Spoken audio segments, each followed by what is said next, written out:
Hey guys, tonight we are traveling back in time. Not to a place that lies in our collective imagination as a shining beacon of logic, beauty, and democracy. We are going to ancient Greece. But we're not here for the sanitized, museum exhibit version. We're not here to simply admire the white marble statues and talk about Socrates in a toga. No, we're going to peel back the layers of that golden myth to uncover the unsettling, often brutal, and profoundly alien realities of their daily lives. It's the history you weren't taught in school, focusing on the intricate and often shocking rules of power, gender, and desire. Honestly, if you were dropped into ancient Athens with your modern sensibilities, you'd probably cause a diplomatic incident before lunchtime. So, before you get comfortable, take a moment to like the video and subscribe, but only if you genuinely enjoy what I do here.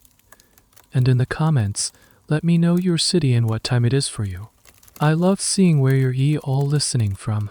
Now, dim the lights, maybe turn on a fan for that soft background hum, and let's ease into tonight's journey together. The air is warm and dry, thick with the smell of dust, olive oil, and charcoal smoke from 1,000 hearths. You're standing on a sun-baked street in Athens, sometime around the 4th century BCE. The first thing you notice is the noise. It's not the hum of traffic, but the cacophony of human life, merchants hawking their wares in the agora, the distant clang of a blacksmith's hammer, the braying of a donkey being pulled reluctantly through the crowd, and the constant chatter of a language that sounds both musical and harsh to your ears. Your eyes are drawn upward, to the great hill that dominates the city skyline, the Acropolis. The Parthenon sits there, a crown jewel against the piercing blue of the Attic sky. But it's not the pristine, bone-white ruin you've seen in photographs. In its prime, it was painted in what we might consider gaudy colors, brilliant reds, blues, and golds, designed to be seen, to be loud, to declare the glory of Athens to the gods and to mortal rivals. It's the first small crack in your idealized image. This place isn't a monochrome monument, it's a living, breathing, and very colorful city. You walk through the agora, the bustling central marketplace that is the heart of Athenian public life. And as you walk, you start to see the invisible lines that divide this society. You see the Athenian citizen. He walks with a certain confidence, his draped himation flowing just so. He is the one who can vote, own land, and participate in the great debates. He is, in the eyes of the law, a full person. Then you see a woman, perhaps his wife. She moves quickly, her head veiled, her eyes cast downward, perhaps clutching the hand of a small child. Her world is not here in the open square, it is in the secluded women's quarters of the home. The gynoecei her public presence is a fleeting necessity, not a right. You see a medic, a resident foreigner. He might be a wealthy merchant from Corinth or a skilled craftsman from Ionia. He can do business, he can live here, but he can never be a citizen. He is a permanent outsider. And then, you see the slaves. They are everywhere, carrying heavy clay pots, amphorae, sweeping the porticos, following their masters with silent obedience. They are legally not people, but property-talking tools, as Aristotle would later describe them. Their existence is the bedrock upon which this entire glittering civilization is built, a fact that is as accepted and unremarkable to the Athenians as the sun in the sky. You hear men gathered under a shaded colonnade, their voices rising, unfalling in passionate debate. They talk of philosophy, yes, but also of politics, of the price of grain, of the latest naval expedition. And you hear them use a word, eros, to you. The word conjures images of romance, of Cupid's arrow, of a deep and mutual love. But here, it's something different. It's a fire, a powerful, often dangerous force of desire. The Greeks had many words for love, the deep affection and loyalty between friends and family. There was agape, a more selfless, universal love. But eros was raw physical passion. It was not a sentiment to be shared equally between a man and a woman in marriage. In fact, that was almost the last place you were expected to find it. Eros was a force that primarily existed in the world of men. It was the energy that drove relationships between older male citizens and adolescent boys. And this is where the golden dream of Athens begins to truly tarnish. We have this idea, filtered through the dialogues of Plato, of a platonic love and noble, intellectual mentorship where an older man guides a youth toward wisdom and virtue. But the reality on these dusty streets was far more complex and transcational. The line between this philosophical ideal and a system of socially sanctioned exploitation was thin, and often invisible. Historians are still locked in debate over this. Was Plato describing a widespread, noble reality, or was he desperately trying to create an ideal, to put a respectable philosophical mask on a practice that was often far from noble? As you watch a wealthy, older citizen stop to compliment a handsome youth on his form after exercise, you realize their interaction is a public performance, governed by a script you don't understand. It's not a secret affair, it's a part of the social fabric, as visible and accepted as the Parthenon on the hill. But it is a game with strict, unspoken rules, and for those involved, the stakes honor, status, family reputation could not be higher. You linger in the agora, and that interaction between the older citizen and the handsome youth stays with you. It wasn't shameful. It wasn't shameful. It wasn't shameful. It was performed under the public eye, almost as a matter of course. To understand why, you have to understand the very foundation of this society, a concept that is both simple and brutal. Not all people are created equal. In fact, most people here aren't considered people in the way you understand the term. Your very essence in the eyes of the law are determined by a rigid, unyielding hierarchy. Let's start at the top. The Athenian citizen. A man born of two citizen parents, a rule solidified by the statesman Pericles to keep the citizen club exclusive. This status is his everything. It is a key that unlocks the world. With it, he can walk into the PNYX, the hill where the assembly meets, and raise his voice to sway the fate of the city. He can sit on a jury of hundreds, deciding the guilt or innocence of his peers. He can own land, the ultimate marker of status and stability. His body is his own, a concept known as bodily integrity. It is protected by law. To strike a citizen without cause is a grave offense. His freedom is his identity. Now, look around the agora again. You see the medic, the resident foreigner. Perhaps he is a potter from Corinth, his hands stained with the same clay as his Athenian counterpart. He might even be wealthier, his stall filled with more exotic goods. But he is not a citizen. He pays a special tax, the ion just for the privilege of living and working here. He can be a vital part of the city's economy, but he will never vote, never own land in Attica, and never be a true part of the political community. He is a guest, and his welcome can always be revoked. He lives in a state of permanent legal limbo. Then there is the citizen woman, the wife or daughter of a citizen man. And here, your modern understanding of rights and personhood completely breaks down. She is a citizen.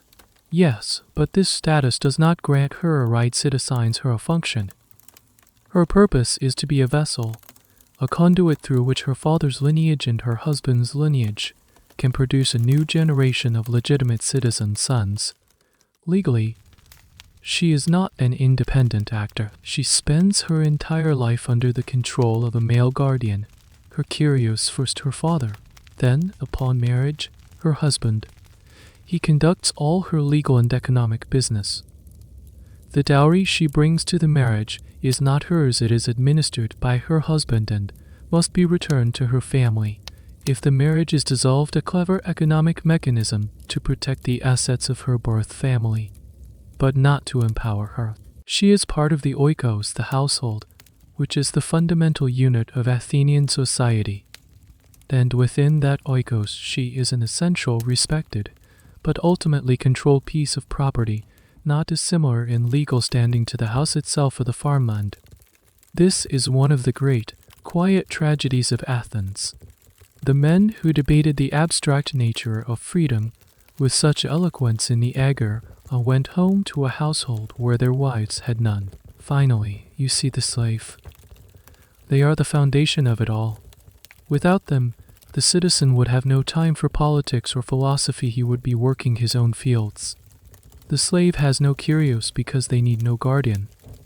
They are not a legal person at all. They are an object. They can be bought, sold, inherited, rented out, or given as gifts. Their testimony in a court of law was only considered valid if it was extracted under torture. The horrifying logic being that only through extreme pain would a slave tell the truth against their master. Their body is not their own in any conceivable way. It belongs to their owner to be used for labor, for punishment, and for sexual gratification as the owner sees fit, without question or consequence. So when you see that citizen man speaking with the youth, you begin to understand. They are both from the citizen class.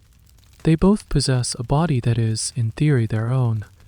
Their interaction, however transcational it may seem, is happening on a legal playing field that is fundamentally different from any interaction involving a woman, a foreigner, or a slave.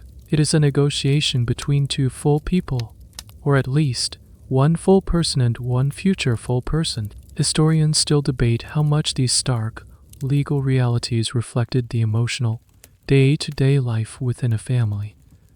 Did a husband and wife never feel a deep companion, date love? Did a kind master never feel affection for a loyal slave? It's almost certain they did. But the law is a cold, hard instrument. It doesn't care about affection. It cares about power, property, and inheritance. It created a society where a citizen man could have a profoundly intimate, socially recognized relationship with a teenage boy, while his own wife was legally invisible outside the walls of his home. As you look from the bustling market to the silent, painted Parthenon, you realize this temple to democracy was built by a society where only about 10 to 20% of the population were actually free. Let's leave the dust and noise of the Agora behind. You are invited, not as a participant, that would be impossible, but as an invisible observer, to a symposium. This is the famous Greek drinking party, but don't picture a wild, chaotic frat party, at least not yet. At its best, a symposium is a highly structured, almost ritualized event. It is the crucible where philosophy, politics, and social bonds are forged among the elite men of Athens. You find yourself in the undrawn the men's dining room of a wealthy citizen's home. The room is elegantly appointed, with painted walls and fine pottery. Couches called clinei are arranged around the walls. You recline on a couch, though if you were really here, you'd be sitting on the floor, unnoticed. The men are all crowned with wreaths of ivy or myrtle, looking like living statues. Slaves move silently, filling their cups with wine from a large, beautifully decorated mixing bowl in the center of the room. The crater in this is a key detail. The Greeks almost never drank their wine neat. They saw as barbaric, a practice of uncivilized Scythians. The wine is mixed with water, the ratio carefully controlled by the symposia, RCH, the elected master of the symposium, who also sets the topic of conversation for the evening. Tonight's host is a young, brilliant playwright named Agathon, and his guests are some of the brightest minds in Athens. You recognize a few from reputation. There's the eccentric, snub-nosed philosopher Socrates, barefoot as always, and his handsome, ambitious protege, Alcibiades. The topic for tonight, set by a guest named Pausanias, is Eros. Each man will take his turn delivering a speech in praise of this powerful god. This is the scene immortalized by Plato in his dialogue. The symposium, it's a text that has profoundly shaped our understanding of Greek love. As the speeches unfold, you hear a version of Eros that is polished and scrubbed clean of its more inconvenient realities. The physician Eratosthenes speaks of Eros as a cosmic harmony, a force present in medicine and music. The great comic playwright Eratosthenes tells a whimsical, profound myth. Humans were once double-bodied creatures, round and whole, who were split in two by angry gods. Ever since, each of us has been searching for our other half, a concept that resonates with you deeply. Then, Pausanias makes a crucial distinction. He argues that there are two kinds of Eros represented by two versions of Aphrodite.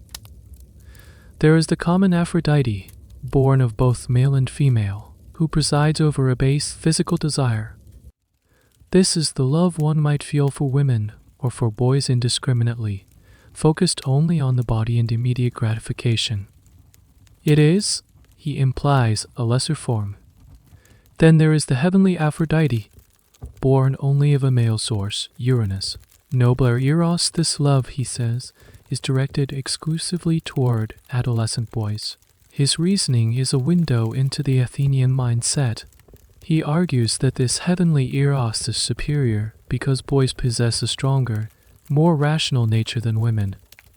This love is not about lust, he claims, but about mentorship. The older man, the Eratosthenes the lover, is inspired by the boy's youthful beauty to impart wisdom, virtue, and knowledge. The boy, the Eromenos the beloved, in return, is inspired to strive for excellence, to be worthy of such a noble admirer. In this idealized form is a public good. It is how the values of the city are passed from one generation to the next. It forges bonds that are stronger than kinship and makes men braver in battle, as they would never want to show cowardice in front of their beloved. Finally, Socrates speaks. As usual, he claims to know nothing, but then proceeds to deliver the most powerful speech of all, recounting what he learned from a mysterious priestess named Diotima. She taught him that Eros is a ladder. You begin at the bottom, drawn to the physical beauty of one particular body. But a true lover learns to see that beauty in all bodies. From there, he ascends to appreciate the beauty of souls, then the beauty of laws and institutions, and finally, he glimpses the ultimate source of all beauty, the form of beauty itself, an abstract, divine, perfect ideal. It is a breathtaking philosophical journey, one that takes the messy, inconvenient reality of physical desire and transforms it into a quest for transcendence. This is Platonism. This is Platonism. This is the Platonic love we hear about. But sitting here in this room, you have to wonder, is this real? Historians have been asking this for centuries. Was Plato documenting the common understanding of these relationships, or was he performing an act of philosophical alchemy? Was he trying to take a social custom that was often about status, power, and physical gratification and elevate it into something pure and noble? The party is interrupted by the drunken, boisterous arrival of Alcibiades, a flamboyant and controversial political star. He crashes the refined philosophical discussion, loudly proclaiming his love and desire for Socrates, and complaining that the old philosopher has always rebuffed his physical advances, interested only in his soul. It's a moment of raw, comical, and very human drama that punctures the high-minded philosophical bubble. It reminds you that for every man in Athens trying to climb Diotima's ladder to the form of beauty, there were probably 100 others who were quite content to linger on the first rung. The ideal presented at this symposium was a beautiful, compelling mirage, but the reality for most was likely found in the messier, more human desires that Alcibiades brought crashing through the door.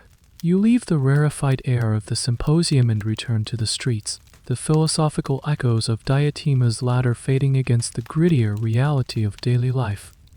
Plato's ideal is a beautiful construct, but it doesn't quite capture the raw mechanics of the system you see playing out in the gymnasia and the public squares.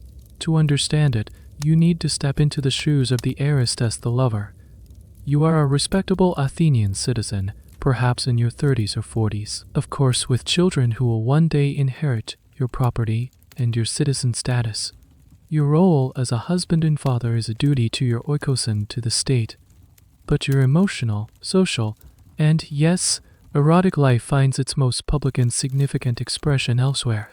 Your gaze falls upon the city's youth, the EPBS boys who are past puberty, but not yet full-fledged citizens, roughly between the ages of 14 and 20. They are the future of Athens, and in their physical beauty, the Athenians saw a reflection of inner potential. The concept they called kailo-kongathia, the fusion of the beautiful and the good. A handsome boy was presumed to have the capacity for a virtuous soul. Your role, as an older, established citizen, is to cultivate that potential. This is not just a personal preference, it is presented as a civic responsibility. You spend your afternoons at the gymnasium. The word itself comes from gym and os, meaning naked.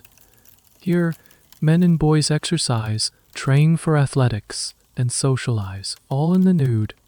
This is not a prurient spectacle to them, it is normal.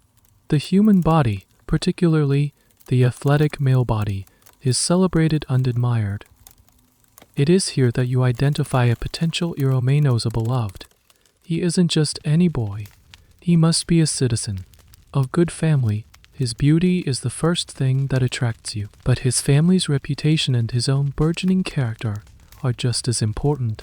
Pursuing him is a delicate public game.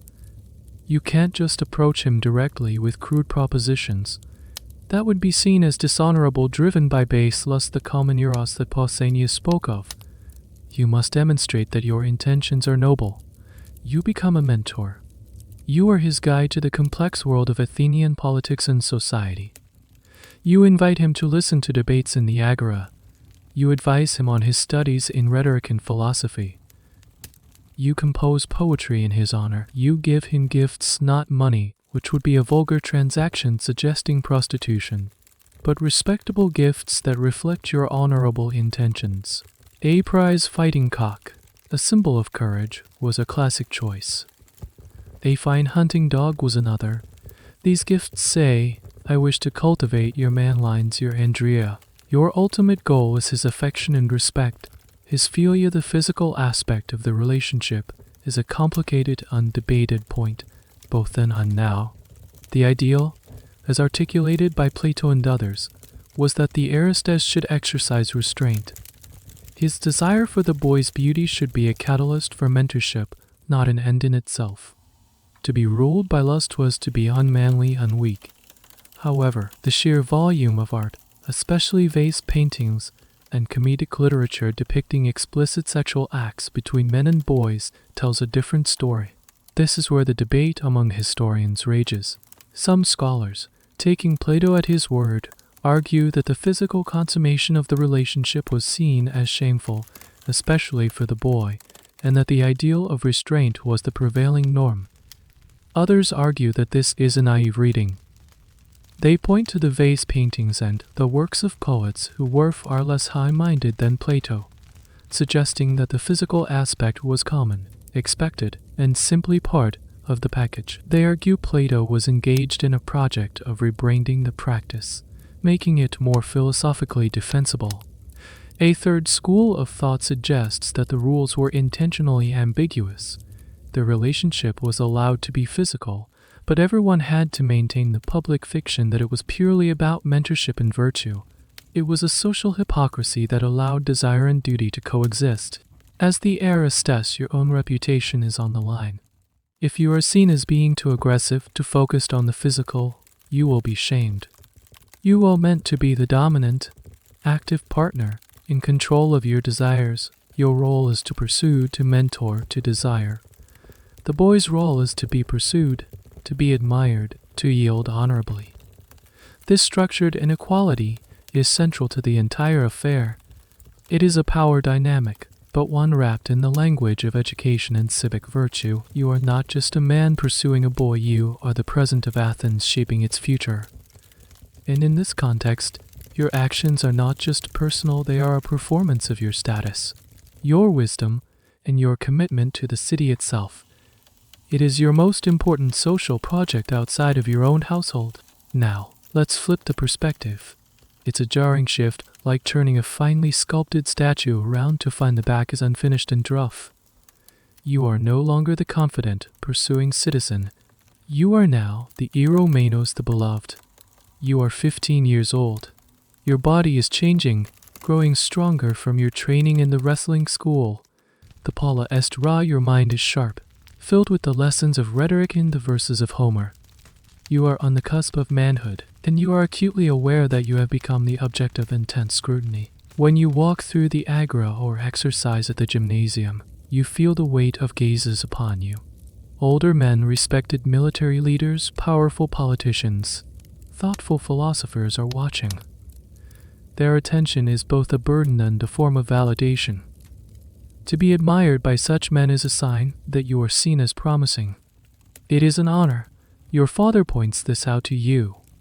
So-and-so, the great general, spoke of you, he might say, and a swell of pride fills his chest, and by extension yours. The family status is enhanced by the quality of your admirers, but it's a terrifyingly fine line to walk. Your honor, your time is the most valuable thing you possess, and it is incredibly fragile. Your role is to be passive, to be pursued. You must not appear eager or flirtatious. To show that you enjoy the attention, or worse, to actively seek it out, would be a catastrophe. It would imply you have a servilore feminine nature. It would brand you as someone who takes pleasure in being submissive, a characteristic utterly at odds with the ideal of the dominant, masculine Athenian citizen you are expected to become. If you are perceived this way, you risk mockery, public shame, and even the future loss of your citizen rights, a process known as edemia. So you learn to cultivate an air of modest reluctance, a graceful indifference. When an aristos approaches you with a compliment, you must respond with polite, almost dismissive respect. You are to be won over, not to give yourself away freely. The courtship is a public dance, and you must know the steps perfectly. The decision to accept a suitor's mentorship is not entirely your own. Your family, particularly your father, has a significant say. They will assess the man. Is he of good standing? Is his reputation sound? Will an association with him bring honor or shame to your family? It is, in many ways, an informal alliance between households. The relationship itself is a landscape of conflicting pressures. On the one hand, you are receiving an invaluable education. Your aristos is your personal tutor in the real world of Athenian power. He introduces you to influential people, explains the intricacies of political debates, and guides you toward developing a rite or excellence. You are meant to be inspired by his wisdom and his affection for you. On the other hand, there is the physical aspect. The ideal, the one you hear praised in speeches, is one of chaste admiration. But you see the crude jokes painted on walls and hear the bawdy songs at the less philosophical symposia. You are aware of the unspoken expectation. The socially acceptable role for you, if the relationship becomes physical, is to remain passive and to show no pleasure in it. To do so would be to take on a feminine role, to compromise your future as a dominant male. The act was defined entirely by who was doing what to whom. The active, penetrating partner was masculine, the receptive partner was not. It was therefore critical that you, the future citizen, were not seen to enjoy the receptive role. This is a concept modern scholars find fascinatedly complex. Can we even map our modern categories of sexual identity onto this framework? The answer is almost certainly no. The terms gay or straight would be meaningless here. For the Athenians, the key distinction was not the gender of your partner, but the role you played. A citizen man was expected to desire and actively pursue beauty, whether it was found in a boy or a woman.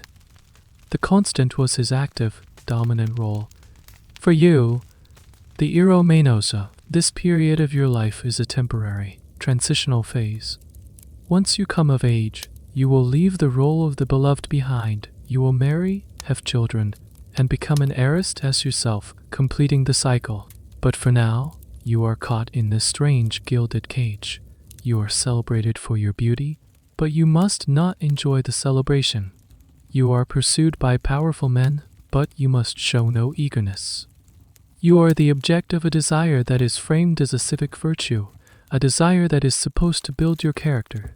Yet you know that one wrong step, one expression of pleasure at the wrong moment, could shatter your reputation forever.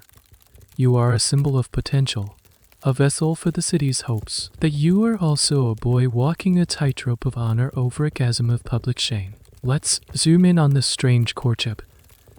Imagine it as a play in 3 acts performed on the public stage of Athens. It's not a romance whispered in moonlit gardens, it's a carefully orchestrated, semi-public negotiation of status. You, as the invisible observer, are watching it unfold. Act 1, the approach. The Eratosthenes, our 40-year-old citizen, has chosen his target, a graceful, strong-looking 16-year-old from a good family. He can't simply walk up and declare his intentions. That would be boorish.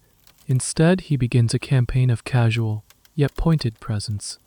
He starts frequenting the same section of the gymnasium where the boy exercises. He might engage the boy's trainer in conversation, loud enough for the boy to overhear him praising his discipline. The compliments are always indirect, filtered through a third party, or framed as general observations. He then moves to the agora. When the boy is there, perhaps running an errand for his father, the Eratosthenes will make a point of being seen with other important men, discussing serious matters. He wants the boy, and more importantly, the boy's family and the public at large, to see him as a man of substance, a worthy mentor. This phase is all about establishing his own credentials. It's an non-verbal resume. He's not just saying, "I desire you," he's saying, "I am a man of such standing that my desire for you is in itself an honor." Act 2, the gifts. After a period of this careful orbiting, the Eratosthenes makes his first direct move. This is often done through the giving of a gift, and the choice of gift is absolutely critical. As we've touched on, cash is out of the question. That would reframe the entire interaction as prostitution, bringing dishonor to both parties.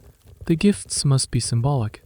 He might commission a small, beautifully painted cup, a calyx depicting a scene from Homer that illustrates courage or wisdom. When he presents it to the boy, he might say, "This reminded me of the potential for greatness I see in you." The famous rooster gift is another perfect example.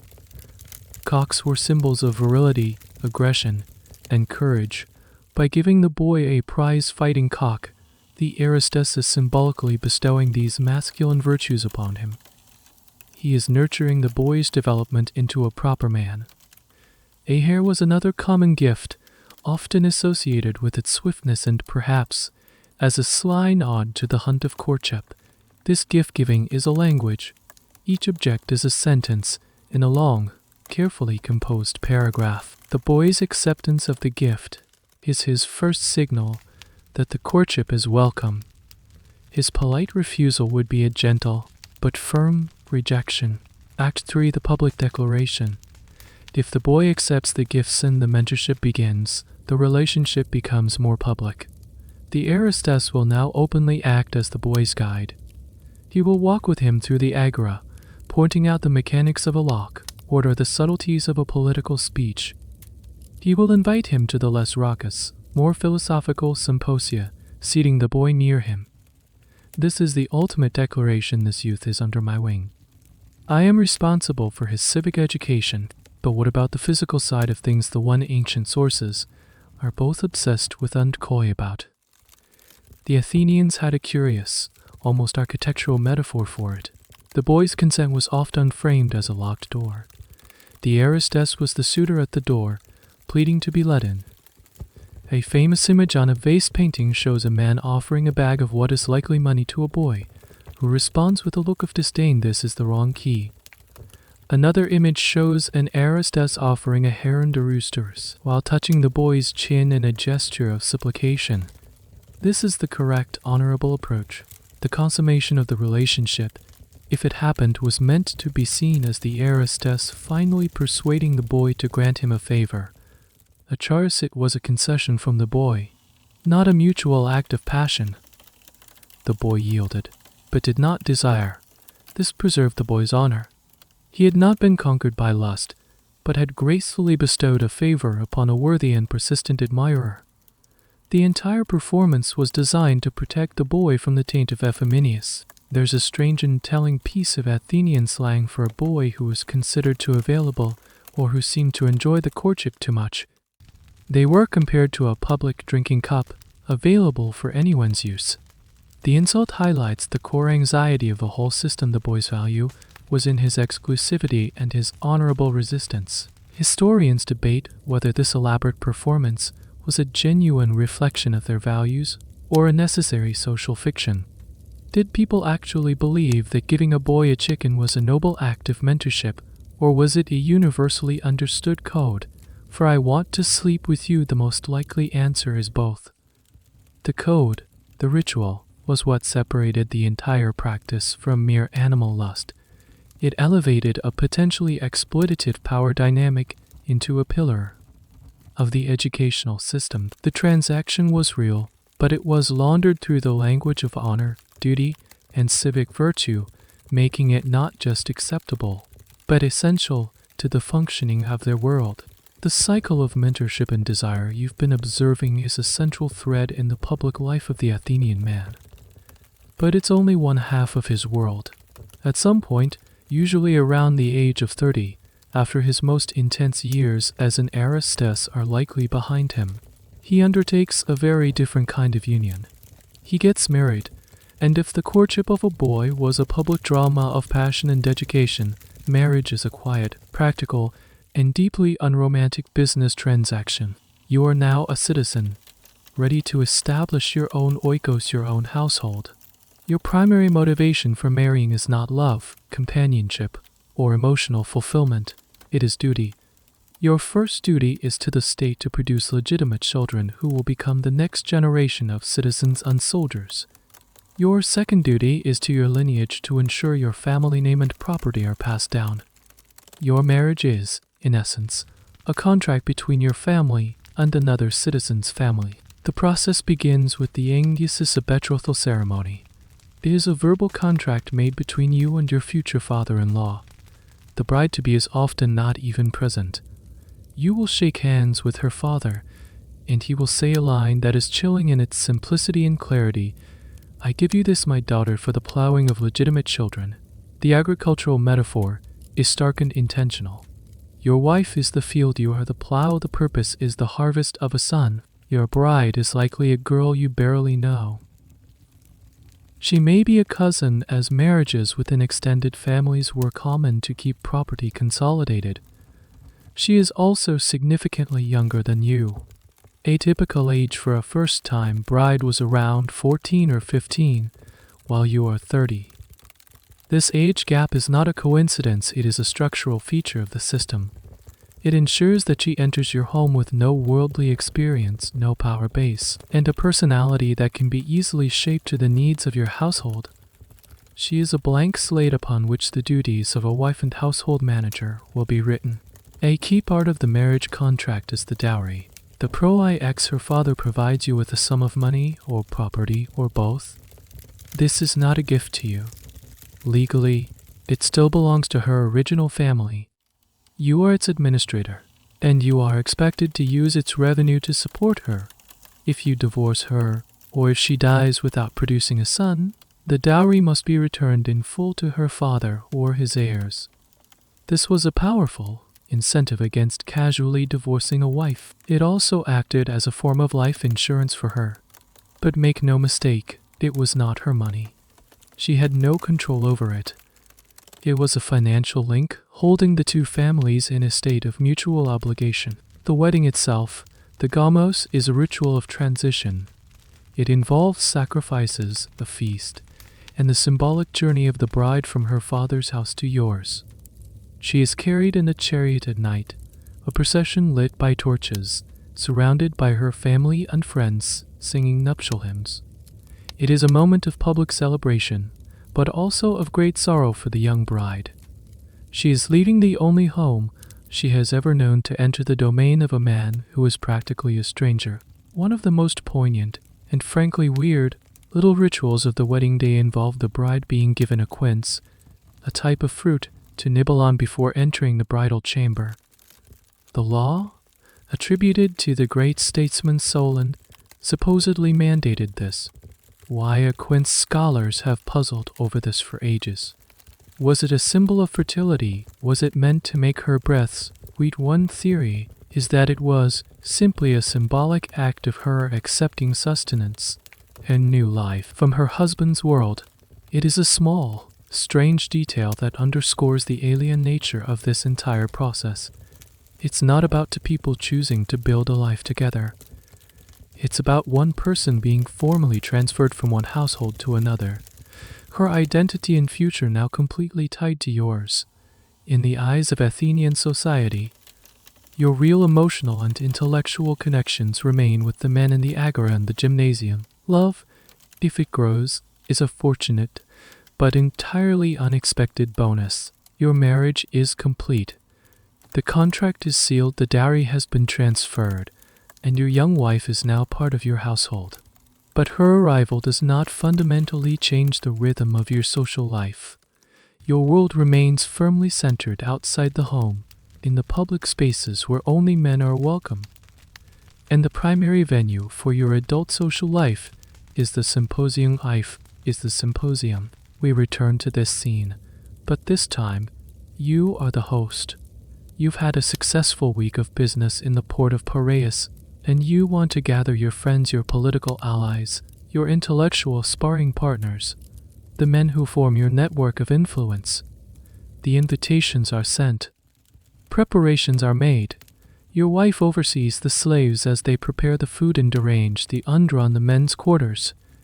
This is one of her managerial duties. But once the guests begin to arrive, she will vanish. She, along with all the other women of the household, will retreat into the Guinea Sea. The women's quarters, a space so separate it might as well be in another country. The andron is a space of pure, unadulterated masculinity. As your guests arrive, they leave their sandals at the door. Slaves wash their feet, a gesture of hospitality. They recline on the clinei to a couch, propped on their left elbows. The food is served first, simple, but good fare like bread, cheese, olives, figs, perhaps some fish or stewed meat. The conversation is light, catching up on news and gossip. This is the prelude. The real event begins when the tables are cleared. Now, the crater of the large wine mixing bowl is brought into the center of the room. This is a moment of ritual. You, as the host, might be elected symposia RCH, the master of the drinking. It's your job to decide the strength of the wine. A typical ratio might be 3 parts water to 1 part wine, a mixture intended to promote lengthy conversation and camaraderie rather than quick intoxication. A 5-to-2 ratio would be for a more serious party. A 1-to-1 mix was a sign of a very wild night to come. Drinking wine undiluted, as we've noted, was considered a shocking act of barbarism. You also set the number of K-raters to be consumed. The Poetiubi Ellis laid out the rules for sensible drinking. The first cup, he said, was for health. The second, for love and pleasure. The third, for sleep. After that, things went downhill. The fourth cup led to arrogance, the fifth to shouting, the sixth to drunken revelry, the seventh to black eyes, the eighth to lawsuits, the ninth to bile, and the 10th to madness. It was a well-understood progression. There were also games. A popular one was caught a boss. After finishing a cup of wine, a symposia street would skillfully flick the dregs at a target across the room, often a small disc balanced atop a metal stand. A direct hit, making the disc fall with a clang, was a sign of good fortune, especially in love. It seems silly, a kind of ancient beer pong, but it required significant coordination and was a staple of the event. Historians see it as a very male game, a display of casual, drunken dexterity.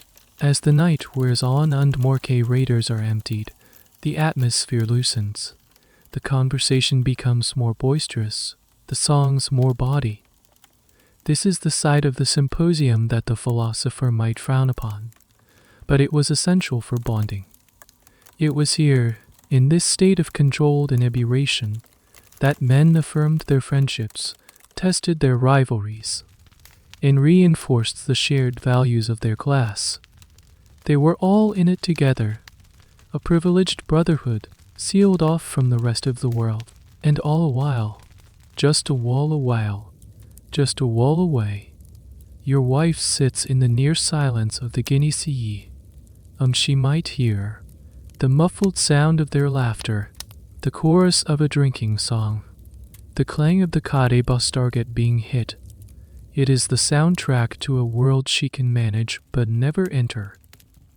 Her life is the quiet, orderly backstage to your loud, chaotic, and vibrant public performance.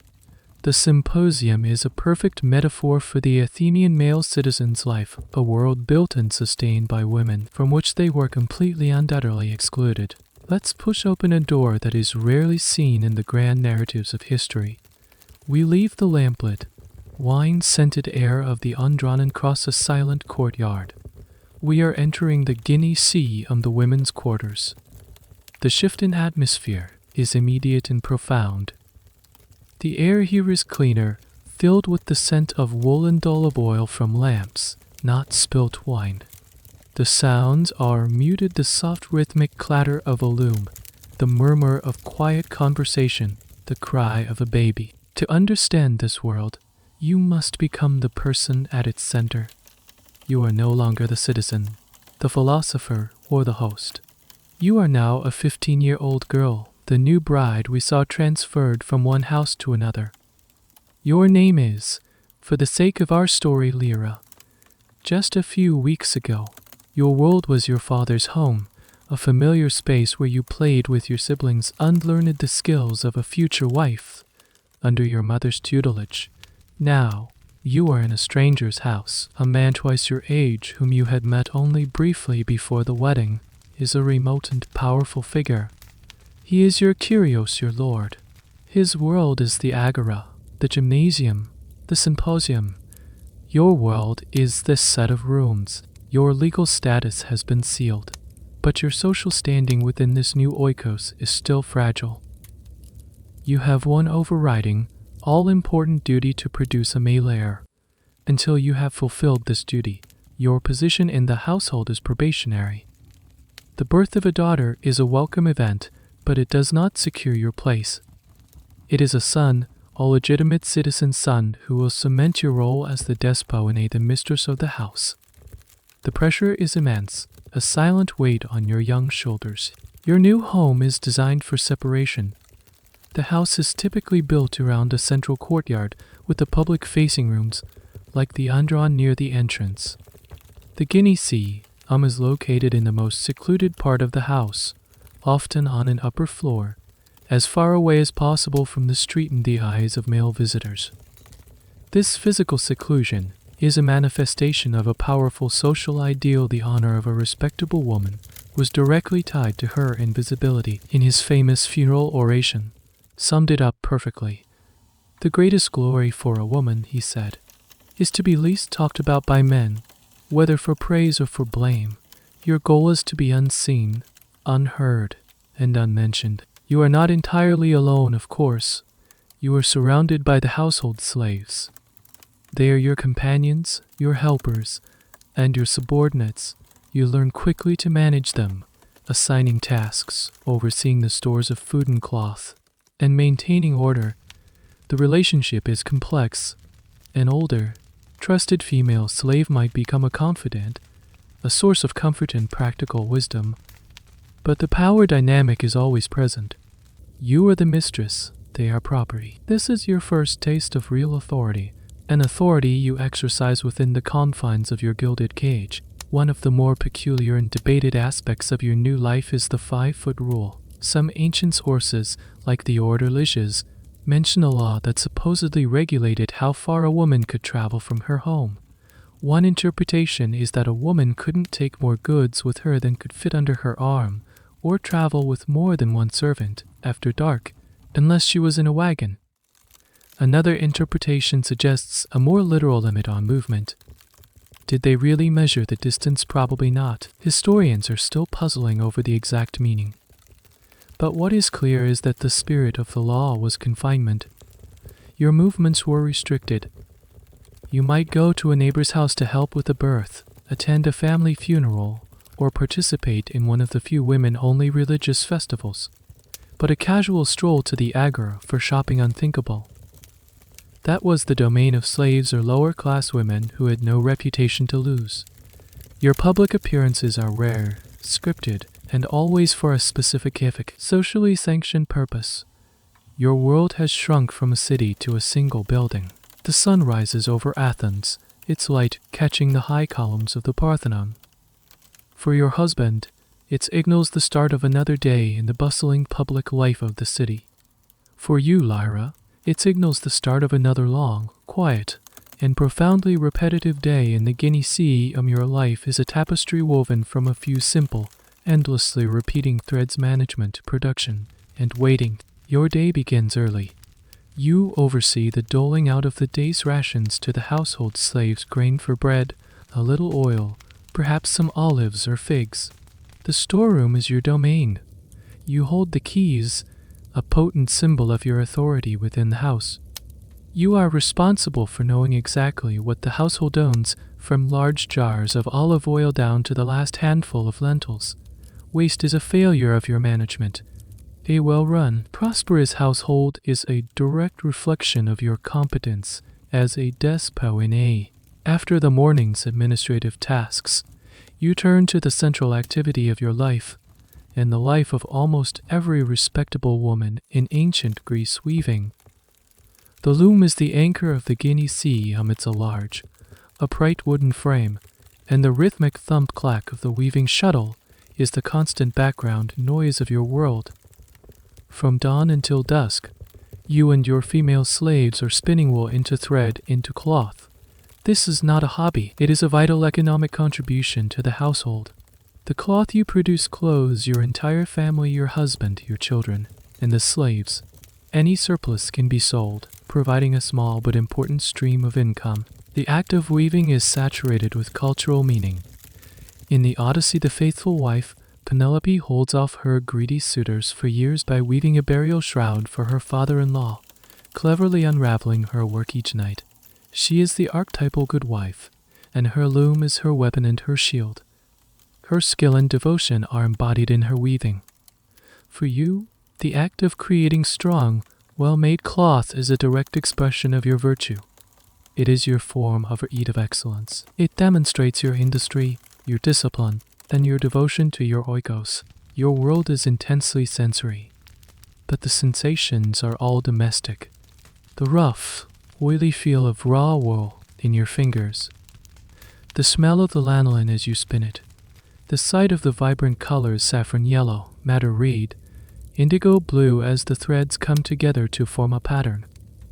These patterns are simple at first, but as you grow more skilled, they become more complex. This is your art, your primary mode of creative expression. But the silence can be deafening. While your husband is in the agora, engaging in fiery debates about the nature of justice, your conversations are about the quality of the wool harvest or a sick child in a neighboring house. You hear news of the outside world, of politics and wars, but it is filtered, second-hand, delivered by your husband or a trusted slave. The great events that shape your city feel distant, abstract, like stories from another land. This profound isolation is a subject that historians find both fascinating and heartbreaking. Did these women feel only the concept of loneliness as a modern psychological state is hard to project backwards in time? You are rarely physically alone, you are constantly surrounded by your slaves and children, but an emotional and intellectual loneliness seems almost inescapable. Your husband is your master, not your confidant. Your deepest emotional bonds are likely with your own children and perhaps a few female slaves or relatives. There is a small, curious detail from archaeology that speaks volumes about this sequestered life. In the ruins of many Athenian homes, archaeologists have found small, terrataka yoyos. For a long time, they were assumed to be children's toys, but a significant number have been found in the excavated remains of the Guinea Sea, in context that suggest they belong to adult women. It's a slightly bizarre, poignant image: the respectable mistress of the house, her weaving done for the day, passing the quiet afternoon hours with a yo-yo. It's a tiny, almost invisible hint of a life filled with immense amounts of empty time, of a mind that needed some small, repetitive, private distraction. It's a reminder that behind the grand ideals of Pericles and the complex philosophy of Plato, there were real women living lives of quiet, orderly, and sometimes tedious seclusion. Let's stay in the quiet of the Guinea Sea, for a little longer and address a question that feels very modern, but is essential to understanding this world. What about love, not the fiery, philosophical eros of the symposium, but the quiet, companionate love we associate with marriage? Did it exist in the Athenian household? The answer is complicated, and it reveals a deep emotional gulf at the heart of their society. The simple, and perhaps brutal, truth is that the Athenian marriage was not designed for emotional intimacy.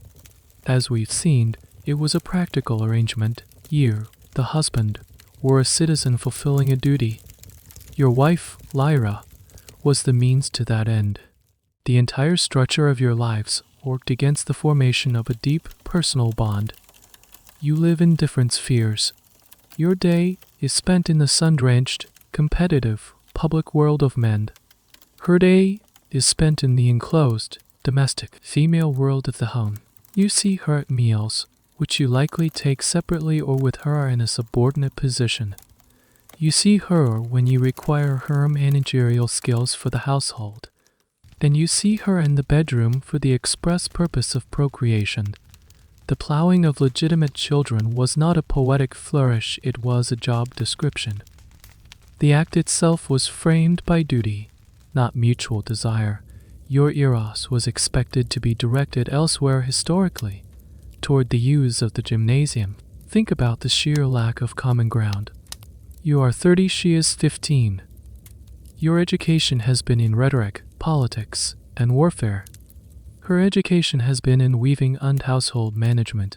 What would you even talk about? You could tell her about the latest political maneuvering in the assembly, but she has no context for it, no power to influence it, and is culturally conditioned not to have an opinion on it.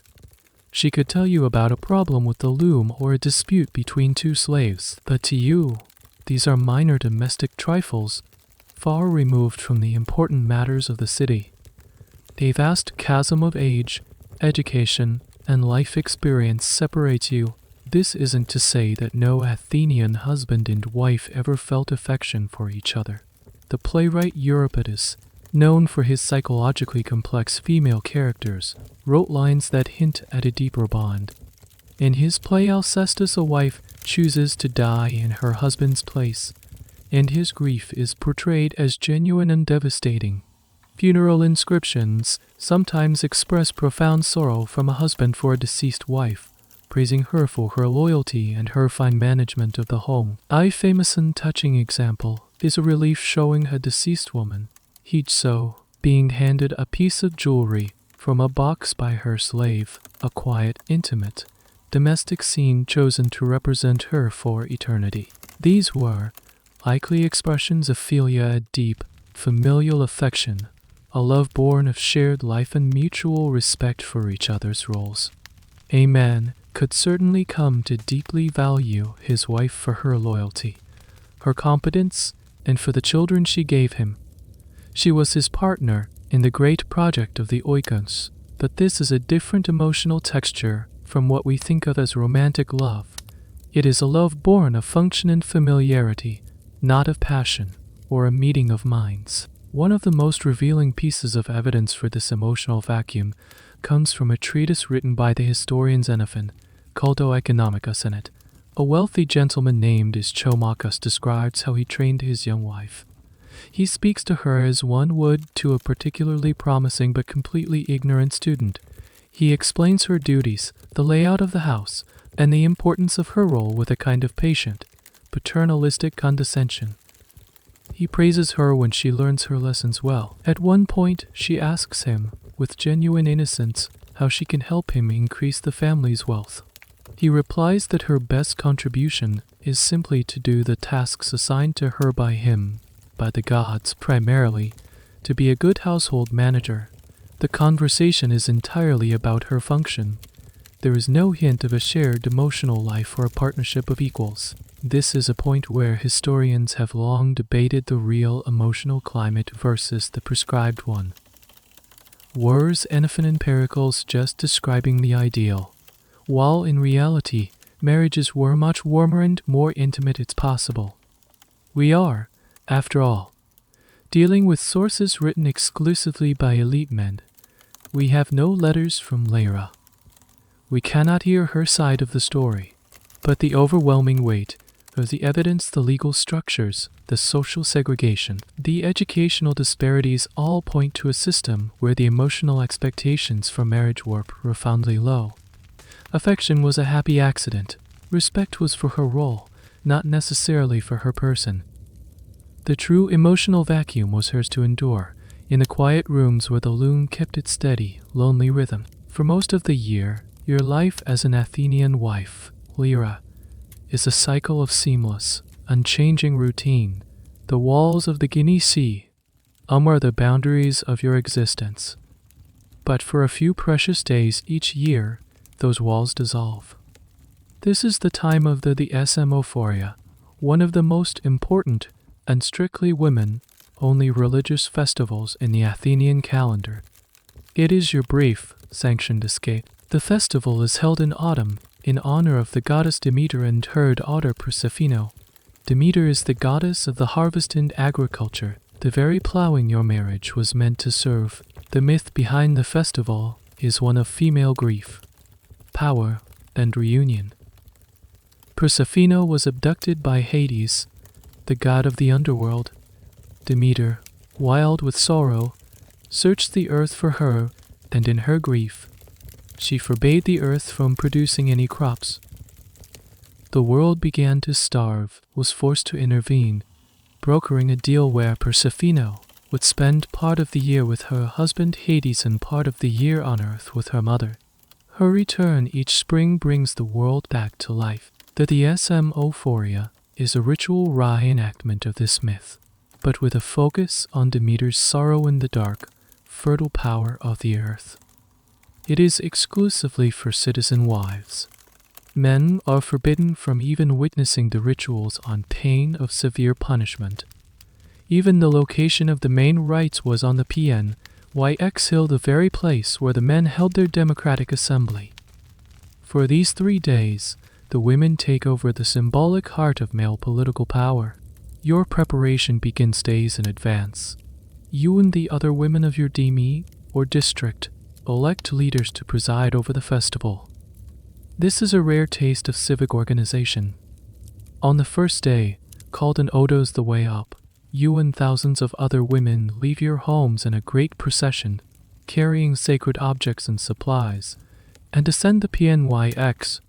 You set up a temporary camp, a city of women under the open sky.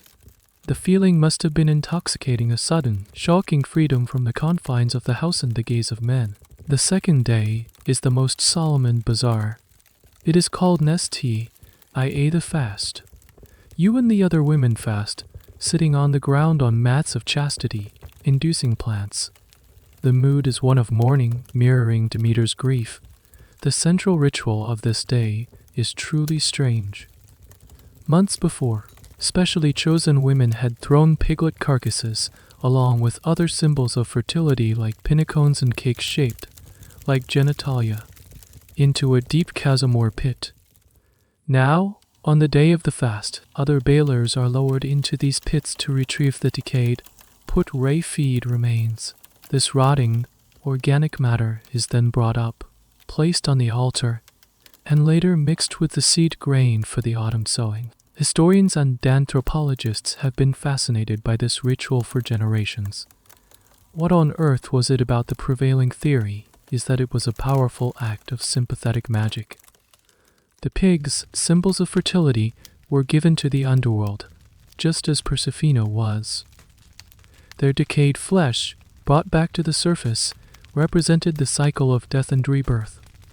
By mixing this potent symbol of decay-turned life with the seeds, the women were magically ensuring the fertility of the coming harvest. It's a raw, earthy, and profoundly non-philosophical form of religion, deeply connected to the cycles of life and death that you, as a woman, are expected to embody. The third and final day is called Kaligene, i.e. the fair birth.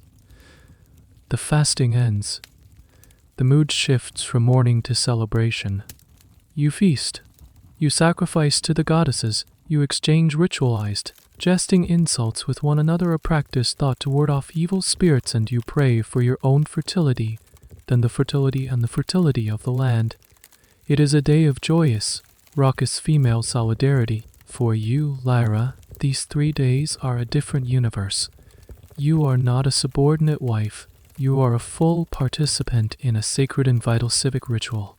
You are not silent and invisible. You are part of a loud, laughing, praying community of your peers.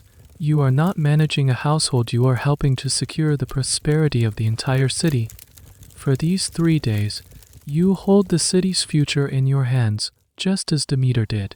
Then, just as suddenly, it's over. You pack up your things, descend from the PNYX, and walk back through the streets of Athens to your home.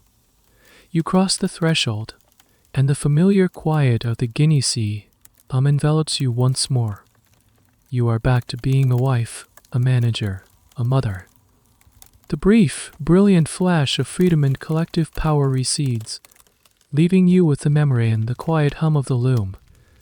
The euphoria doesn't change the fundamental structure of your life, but it offers a vital release valve, a reminder that even in this most patriarchal of societies, there were spaces where female power, though temporary, was recognized as essential and sacred. We've spent a lot of time within the rigid confines of the Athenian oikos with the citizen wife who is defined by her honor and her seclusion, but Athens was a bustling, cosmopolitan city, and not every woman lived within these strict boundaries.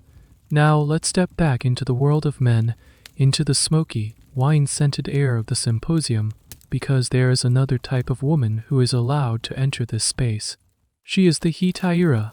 The word is often translated as courtesan or geisha, but neither quite captures her unique and precarious position. The literal meaning of hetaira is female companion, and at the highest level, that is what she was, a companion for sophisticated men at their leisure. Unlike the citizen wife, who was valued for her chastity and domesticity, the hetaira was valued for her wit, her beauty, and her accomplishments. You are at a high-end symposium. The usual all-male cast is present, but tonight, the host has hired a hetaira to entertain his guests. Let's call her Aspasia, after the most famous hetaira in all of Greek history, who was the partner of the great statesman Pericles. When she enters the undrawn, the atmosphere changes. She is not veiled or silent. She is dressed in fine, perhaps even translucent, silks from the east. She moves with a confidence that would be unthinkable for a citizen wife. She knows how to command a room. Her primary skill might be music. Perhaps she plays the lyra or the olos, a double reed pipe with captivating skill. But her talents go far beyond that. She is educated. She has studied the epic poets. She can keep up with the latest philosophical arguments, and she can engage in the witty, competitive banter that is the hallmark of the symposium. She can challenge a man's argument, quote Homer back at him, or make a clever political joke. She provides a kind of intellectual and aesthetic stimulation that a man could never find with his own sequestered. An educated wife. For the men in the room, she is the complete package, beautiful, artistic, and intelligent. This is the popular image of the hetaira, a glamorous, empowered figure, a proto-feminist carving out a life of freedom and influence in a man's world. The historical Aspasia is the archetype. Originally from the city of Miletus, she was a foreigner medic in Athens. She ran a salon that attracted the city's greatest minds, including Socrates. Pericles fell so deeply in love with her that he divorced his citizen wife to live with her.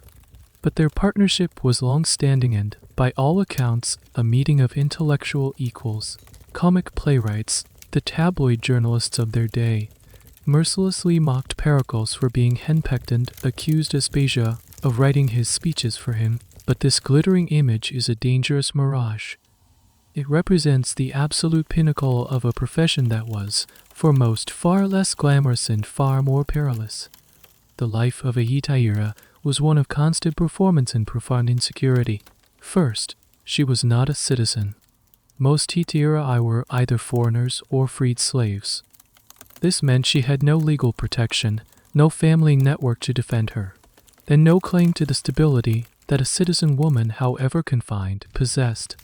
Her entire livelihood depended on her ability to please a series of powerful male patrons. Her education and wit were tools of her trade, honed not for self-enrichment, but for survival.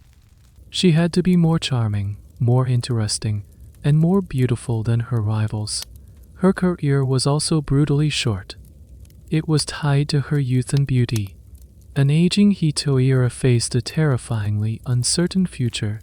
Some, if they were lucky, might have saved enough to live modestly or might be kept by a long-term patron out of affection. Others might slide down the social ladder into less desirable forms of sex work. There is a strange and telling custom associated with the hetairai on the soles of their sandals.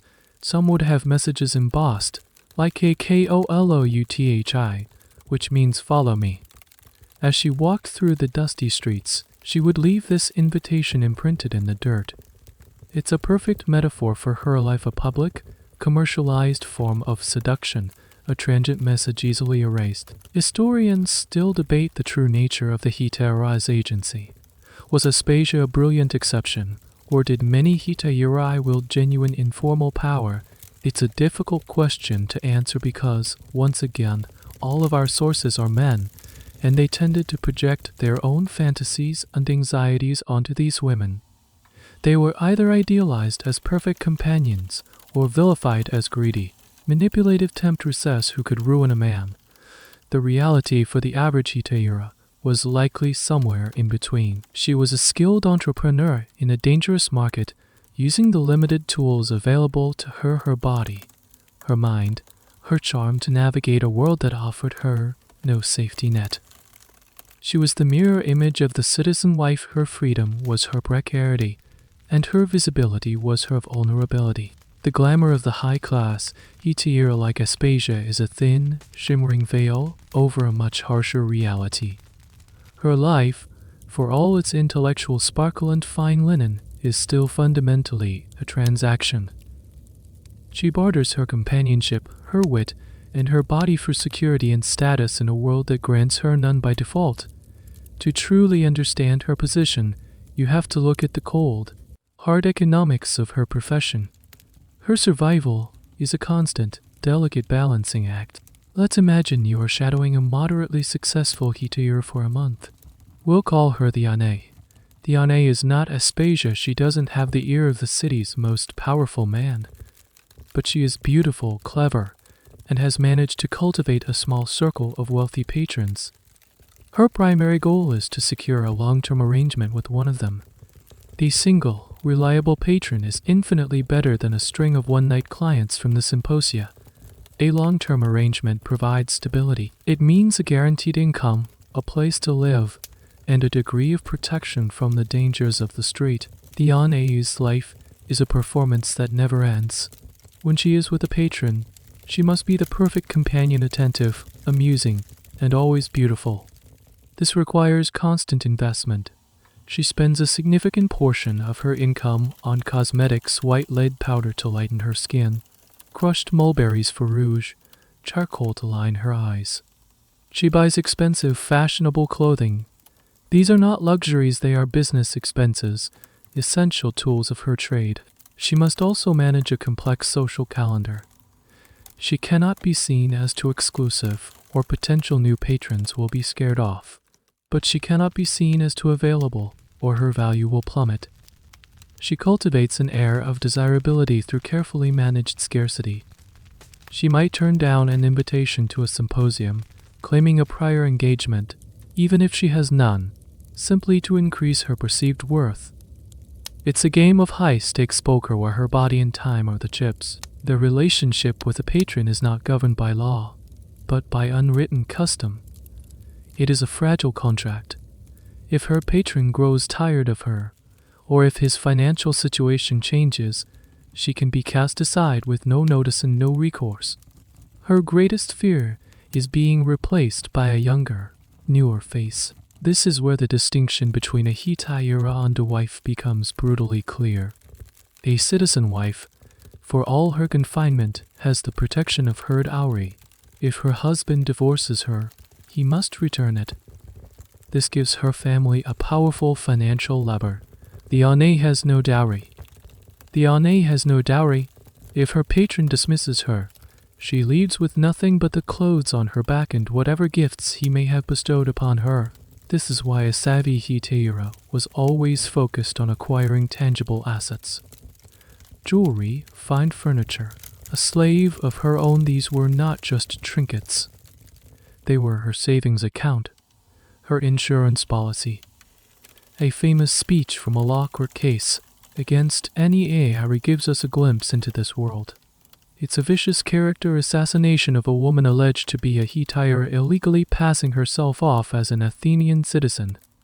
The speech details her life, her financial dealings. While it's a deeply biased and hostile source, it's also a rare window into the profession. The speaker accuses any Ira of being greedy, of constantly demanding money and gifts from her lovers. From the speaker's perspective, this is a moral failing. From any Ira's perspective, it was likely a rational survival strategy. And what about love? Could a hetaira fall in love with a patron? Or he with her? It certainly happened. Pericles' lifelong devotion to Aspasia is the most famous example.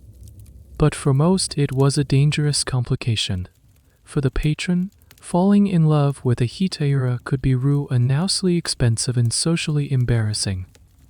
For the hetaira, genuine emotional attachment to a patron who saw her as a temporary amusement was a path to heartbreak and financial ruin. There's a small, sad category of artifacts that hint at this side of her life: curse tablets. These were in sheets of lead, inscribed with a curse against a rival, rolled up and nailed to the wall of a sanctuary or thrown into a well. Many of these have been found, and a significant number were commissioned by women who appear to have been hetaira. They curse their romantic rivals in vicious detail. May she be hateful to him. Magical pleas are a testament to the brutal competition and profound insecurity of their lives. They had no legal power, no social standing, so they turned to the gods and the dark arts to fight for their survival in the marketplace of desire. The glittering hetaira of the symposium was, more often than not, just one bad breakup away from utter destitution. The world of the hetaira may have been precarious, but it was still a world of relative privilege compared to what lay beneath it. Now, we must descend to the lowest rung of the social ladder of sex work.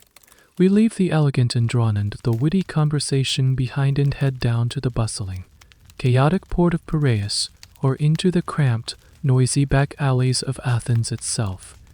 Here, you will not find the hetaira, you will find the pornii. The difference between the two is profound. The word hetaira means companion. The word pornii comes from the verb pernemi, which means to sell. There is no romance here, no illusion of companionship or intellectual partnership. The pornii is a woman who sells her body, and nothing more. She is a commodity in the most literal sense. You see them working in the windows and doorways of the pornii, the brothels. These are often small, squalid establishments, sometimes just a few rooms rented out by a pornobos coes, a brothel keeper. The pornobos coes, a figure universally despised in Greek society, but seen as a necessary evil, could be a man or a woman. They were often former slaves themselves, who owned or managed a stable of other slaves for the sex trade. The women who worked as pornei were almost exclusively slaves, or, if they were technically free, utterly destitute women with no other options. Many were prisoners of war, captured in one of Athens' many conflicts and sold into this life. Others were abandoned as infants unraised by brothel keepers for this specific purpose. They had no name of their own, often using generic, professional names like MYR, Rhine Myrtle, or Frine Toad, a nickname that could be affectionate or cruel. Their lives were unimaginably hard. They saw numerous clients a day for a price that was astonishingly low. A common price for a visit to a low-end brothel seems to have been 1 obol, which was 1/6 of a drachma, to put that in perspective. A day's wage for an unskilled laborer was about 3 to 4 obols. This was the fast food of sex, cheap, quick, and anonymous. The conditions inside the brothels were often grim. Small, windowless rooms, a simple mat on the floor. Sanitation was poor, and the risk of disease, though not understood in modern terms, was a constant reality. De Porny was a slave. Her owner could beat her, and a client who was drunk or angry could abuse her with little fear of consequence. Who would protect her? She was property, and her owner was only concerned with her ability to continue earning. We have a surprisingly clear, if depressing, window into this world from an unlikely source: graffiti. Archaeologists have found ancient graffiti scratched onto walls near brothels. Some are simple advertisements: "Here dwells a Eratosthenes," the Porny. Others are crude reviews or boasts from clients. One of the most famous and poignant discoveries comes from a brothel in the city of Ephesus in modern-day Turkey, but part of the Greek world. On the floor, a mosaic advertisement shows a footprint pointing the way, a heart, a woman's face, and a symbol for money. The message is simple and universal: this way for love for a price. There was no upward mobility from this life. Dehitir, a might dream of securing a wealthy patron. De Porny had no such hope. Her fate was to work until her youth and health gave out. What happened after that is something the historical sources don't dwell on. It was a dark, silent end to a life of anonymous service. Why did the Athenian state, so obsessed with order and propriety, tolerate this? The answer lies in the pragmatism of their worldview. The great Athenian law maker Solon was credited with establishing the first state-run brothels. The logic was that the powerful and often disruptive sexual appetites of young, unmarried men needed an outlet. By providing a cheap and accessible source of sex, the state could protect respectable women, the wives and daughters of citizens, from assault and harassment. The Porny were, in a sense, a human shield. Their bodies absorbed the lust that was seen as a dangerous, destabilizing force in society. This is a profoundly uncomfortable truth. The gleaming Parthenon, the brilliant philosophy of Plato, the birth of democracy. This entire world was built on a system that, at its very foundation, required the complete and utter exploitation of certain groups of people. The slave in the silver mines, the woman confined to the Guinea Sea, and the Porny in the brothel were all invisible pillars supporting the structure of the free, male citizen's world. They were the price of his freedom, the cost of his civilization. The existence of the Porny was not just a tolerated, shadowy corner of Athenian society. It was, in some ways, an officially sanctioned institution. To understand this, we need to look at the work of one of Athens' foundational figures, Solon the lawgiver. Writing in the early 6th century BC, long before the city's golden age, Solon laid down a legal and social framework that would shape Athens for centuries. And according to later Greek writers, one of his most pragmatic, if unsettling, innovations was the creation of state-sponsored brothels. Let's imagine you're walking through the Athens of Solon's time. The city is grappling with social tensions. There's a large population of young, unmarried men, the sons of citizens who are not yet wealthy enough to establish their own households, as well as sailors, laborers, and other transients. The prevailing view, as we've seen, is that male sexual desire is a potent, unnatural force, like hunger or thirst. If it's not given a proper outlet, it will find an improper one. It will spill out into the streets, leading to the assault of respectable women and social chaos. Solon's solution, as reported by later authors like Philemon, was a stroke of cold, hard pragmatism. He established dicteria, or public brothels, staffed with slaves purchased by the state. The idea was to create a designated, controlled environment for commercial sex. These establishments were purposefully located in the rougher parts of town, Near the port in the markets area is already associated with commerce and transient populations. The price was set deliberately low, the famous 1 obol, to ensure they were accessible to everyone, from the poorest citizen to the visiting sailor. This wasn't about making a profit for the state, it was about social control. The state was essentially saying, Here is a safe and affordable place to satisfy your urges. Do it here, and leave the wives and daughters of your fellow citizens alone. It was a system designed to protect the chastity of one class of women by sacrificing the bodies of another. The women who staffed these state brothels were called dicteriades. They were public slaves, owned by the city itself. This is a chilling concept. They were not just the property of an individual master, but of the entire body politic. Their lives were dedicated to serving a civic function, albeit the most intimate and exploited one imaginable. They were human infrastructure, like the aqueducts or the city walls, designed to keep the city running smoothly. This practice tells you something crucial about the Greek worldview. They did not see sex as inherently sinful or immoral. That is a much later, Judeo-Christian concept. For the Greeks, sex was a natural appetite. The moral question was not whether you engaged in it, but with whom and under what circumstances. Sex with your wife for procreation was a duty.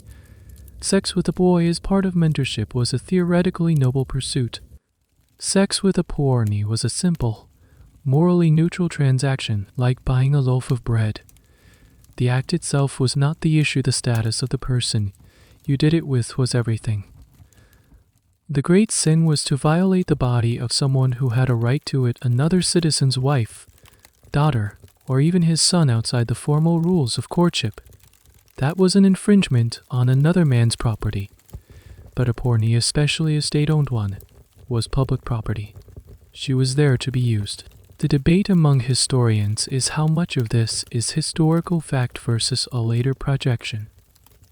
Was Solon, the revered lawgiver, really the father of the brothel, or was this a story the Greeks told themselves later to give a venerable, ancient origin to a practice they found both necessary and distasteful? The evidence is mostly from much later authors, who may have been romanticizing or simplifying a more complex reality. It's possible that brothels simply evolved organically, and that attributing their creation to Solon was a way of legitimizing their existence. Regardless of whether Solon himself laid the first foundation stone, the existence of these places is undeniable. They were a fixture of the urban landscape. They highlight the deep, functionalist streak in Athenian thinking. If there is a social problem, you engineer a solution. If the problem is the sexual frustration of the male population, you engineer an outlet. The human cost of that solution, the lives of the women enslaved within those brothels, was not a major part of the calculation. In the cold logic of the state, a necessary sacrifice for the greater good, the good of the male-defined, citizen-centric city. Our journey through this complex landscape has focused heavily on the roles and roles surrounding women and boys. But the marketplace of desire in ancient Athens was not limited to them. We must now turn our attention to a group that is even less visible in the historical record, a group that existed in a state of deep paradox and social condemnation: male sex workers. If the core principle of Athenian masculinity was to be dominant, active, and in control, then a man who willingly sold his body for another man's pleasure represented a profound violation of that ideal. He was, in the eyes of society, choosing to be effeminate, to take on the passive, receptive role that was coded as female. This was not just a social phobe, as it carried severe legal consequences. A citizen who worked as a male prostitute, a pornos, faced the potential loss of his most fundamental rights. Under a law known as the Ducem Agitum Rhetor, on a man who wished to speak before the citizen assembly could be challenged and disqualified if it could be proven that he had ever prostituted himself. The logic was clear: a man who has sold his body cannot be trusted with the body politic. If he has willingly surrendered his own physical autonomy for money, how can he be trusted to make decisions for the city, He was seen as having unmanned himself, and thus forfeited his right to participate in the masculine world of politics. You are in the Agora, near the law courts. A high-profile political trial is underway. An ambitious young politician is being accused by his rivals not of corruption or treason, but of having been a pornos in his youth. This was a common and potent form of slander. His accuser, the Eratosthenes, thunders against him. A man who has hired out his own body for lust's use has put himself up for sale. The accusation, whether true or not, is devastating. It strikes at the very root of his honor and his right to be a citizen in good standing. But despite this powerful social and legal stigma, male prostitutes clearly existed. They worked in the same shadowy corners of the city as their female counterparts in the port, near the markets, in certain bathhouses. They were often, like the pornei slaves or destitute foreigners, people who existed outside the protected circle of citizenship. For a slave, being forced into sex work by a master was just another aspect of his enslavement. For a free man, it was a choice born of desperation. There's a fascinating and slightly absurd detail found in the comedies of Eratosthenes. He makes jokes about a particular spot in the city, near a certain gate where male prostitutes were known to gather, waiting for clients. The fact that it was a well-known location, a subject for public comedy, tells you that this was not a hidden, secret phenomenon. It was an open secret, a part of the urban landscape that everyone knew about, even as they officially condemned it. The social attitude was deeply hypocritical. It was not considered shameful for a citizen man to hire a male prostitute. The shame fell entirely on the one who was selling, not the one who was buying. The client was simply fulfilling his natural active desire. He was still the dominant partner. The prostitute was the one who was transgressing the norms of masculinity. This is the same logic we saw in the relationship between the Aristes and Diomenos, but stripped of all its high-minded philosophical justifications. This was not about mentorship or education. It was a straightforward commercial transaction, and the boy or man who sold himself was tainted by it. Historians debate how strictly the laws against citizen prostitutes were enforced. Was it a constant threat, or was it a political weapon? Only brought out to destroy a rival, the evidence suggests the latter. It was a useful tool for character assassination in the cutthroat world of Athenian politics. Most low-level male sex workers likely flew under the radar of the law, their poverty and low status making them invisible to the authorities unless they became a public nuisance. This group's existence highlights the central anxiety of Athenian masculinity. It had to be constantly performed and defended. It was not a stable, inherent quality, but a status that could be lost. By selling his body, a man was seen as voluntarily giving up his claim to that status. He was choosing to be an object rather than a subject, a passive recipient rather than an active pursuer. In the rigid hierarchy of Athens, this was the ultimate betrayal of his gender. The condemnation he faced was not about the sex act itself, but about the economic and symbolic surrender of his masculine honor. We've just seen how a citizen man who sold his body was considered to have forfeited his honor and his place in the city. The act of selling his autonomy was a stain he could never wash away. This raises a chillingly logical question: what about those who had no autonomy to sell? What about the person whose body was never their own to begin with? We must now turn our full attention to the true foundation of the Greek world. The person who is everywhere and yet nowhere in its history, the slave. To understand slavery in Athens, you must first erase your modern conception of a human being. The slave, in the eyes of the law and society, was not a person in a state of unfreedom. They were an object. The Roman writer Varro, summing up a worldview inherited directly from the Greeks, provided the most terrifyingly precise definition. He classified farm equipment into three categories: mute tools like wagons, semi-vocal tools like oxen, and talking tools instrument, vocally a talking tool. That is the legal and philosophical status of the slave. You are standing again inside a prosperous Athenian oikos. You see the master, the wife, the children. And you see the slaves. They are fetching water, cleaning the floors, cooking the meals, attending to the children. They are seamlessly integrated into the life of the household, yet they are as separate from it as the furniture. They are property, or katima. They can be bought in the market, next to the pottery and the livestock. They can be given as a wedding gift, like a set of silver cups. They can be bequeathed in a will, listed alongside the house in the olive grove. They have no curios, no legal guardian, because you don't need a guardian for a hammer or a chair. This absolute objectification is the key to understanding the darkest, most unspoken horror of Greek sexuality. The master's right over the slave's body was total and unconditional. The concept of a slave's consent did not exist because an object cannot consent. It can only be used. For a female slave, this meant a life of triple servitude. She was a source of labor, a potential breeder of new slaves, as her children would automatically inherit her status, and she was sexually available to her master at any time, for any reason. The master's use of a female slave was not adultery. It was not even a moral issue. It was not even a moral issue.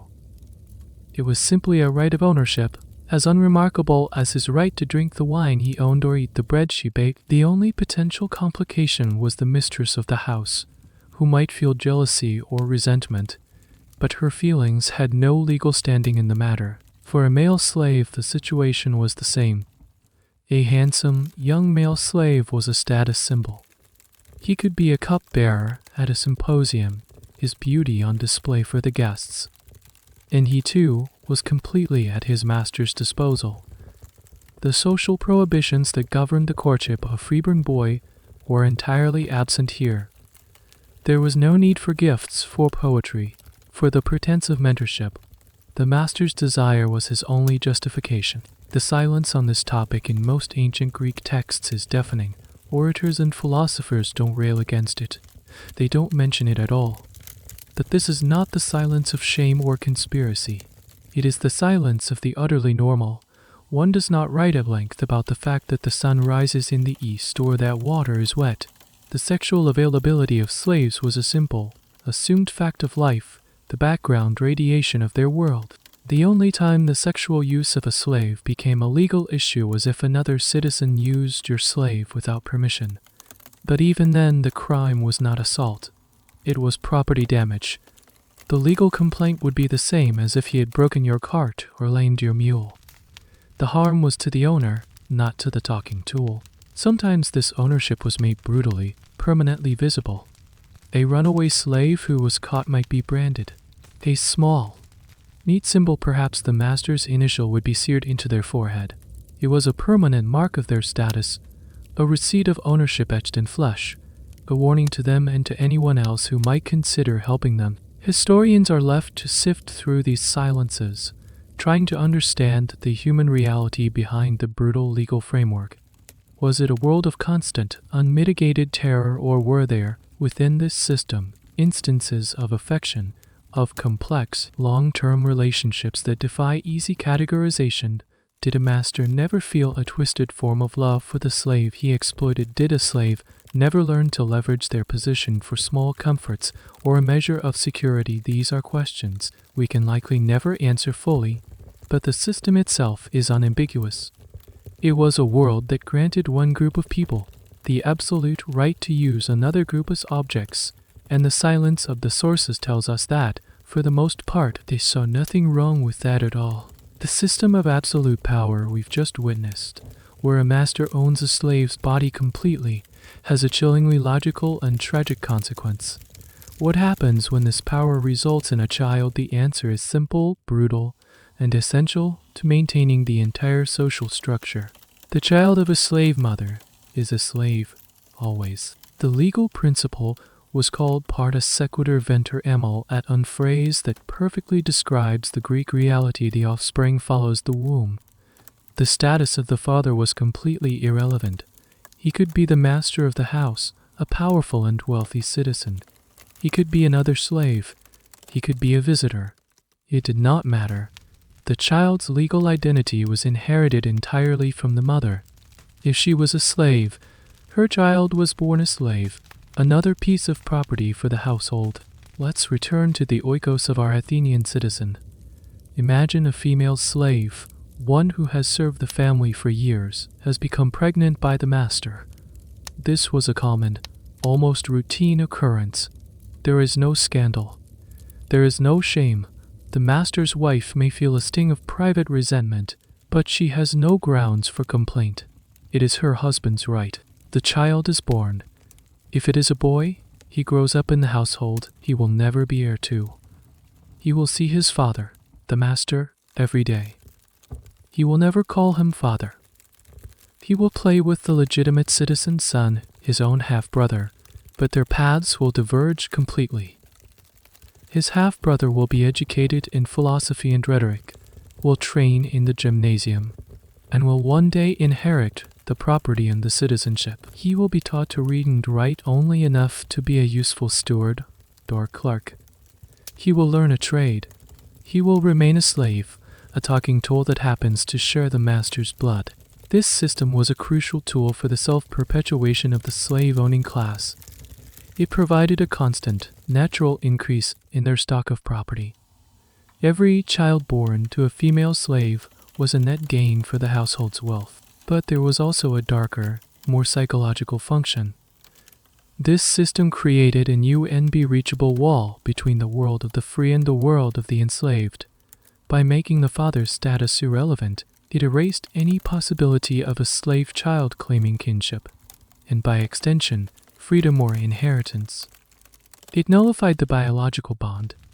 The blood of the citizen father was rendered powerless by the legal status of the enslaved mother. This protected the purity of the citizen line and the integrity of the family property.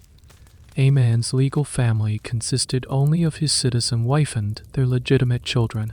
Any other children he fathered were simply part of his livestock. Could a master free his own slave child? Yes. The process of manumission existed. A master could, if he chose, grant freedom to a slave. This could be done in his will, as a reward for long and faithful service, or the slave could sometimes purchase their own freedom if they were allowed to earn and save money. But even a freed slave, the Apieleutheros, was not a citizen. They entered the ranks of the medics, the resident foreigners. They would forever carry the stigma of their servile origins, and for a master to free his own biological child was likely a rare act, an exception to a rule that was designed to be absolute. To do so would be to acknowledge a bond the entire system was set up to deny. This is a point where the silence of the sources speaks volumes. We have no first-person accounts from these children. We don't know the deep psychological toll of growing up as the child of the man who owned you. But we can infer it from the very structure of the society.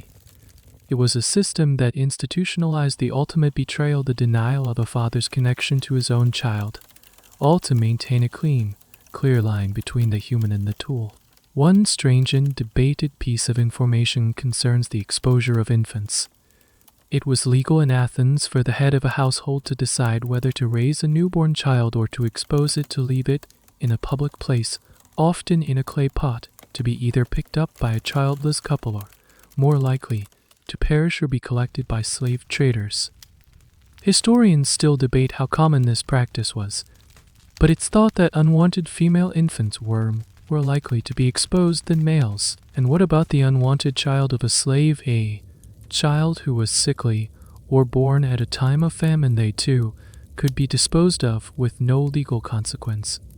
A master had the right of life or death over his property, and that right began at birth. To truly grasp the alien nature of the Greek worldview, we have to look up from the dusty streets of Athens and turn our gaze to Mount Olympus.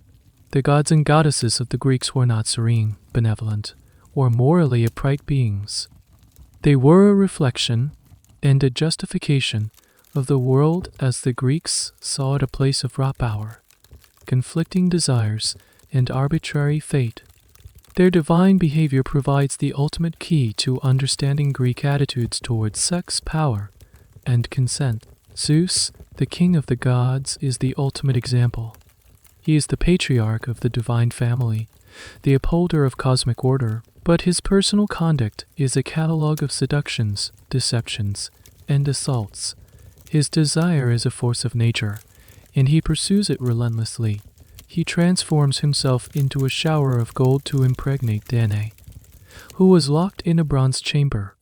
He becomes a bull to carry off the Princess Europa. He takes the form of a swan to seduce Leda. He even disguises himself as the husband of Al. Many to sleep with her, resulting in the birth of the hero Heracles. In these stories, the concept of female consent is a blurry, often non-existent, category. The women are sometimes tricked, sometimes simply overwhelmed by divine power. The myths don't frame these encounters with the modern language of assault. Instead, they are presented as manifestations of divine will, as fateful, world-altering events. The union of a god and a mortal woman is a trope that produces heroes, founders of cities, and demigods. It is a creative, not a destructive, act in the grand cosmic scheme.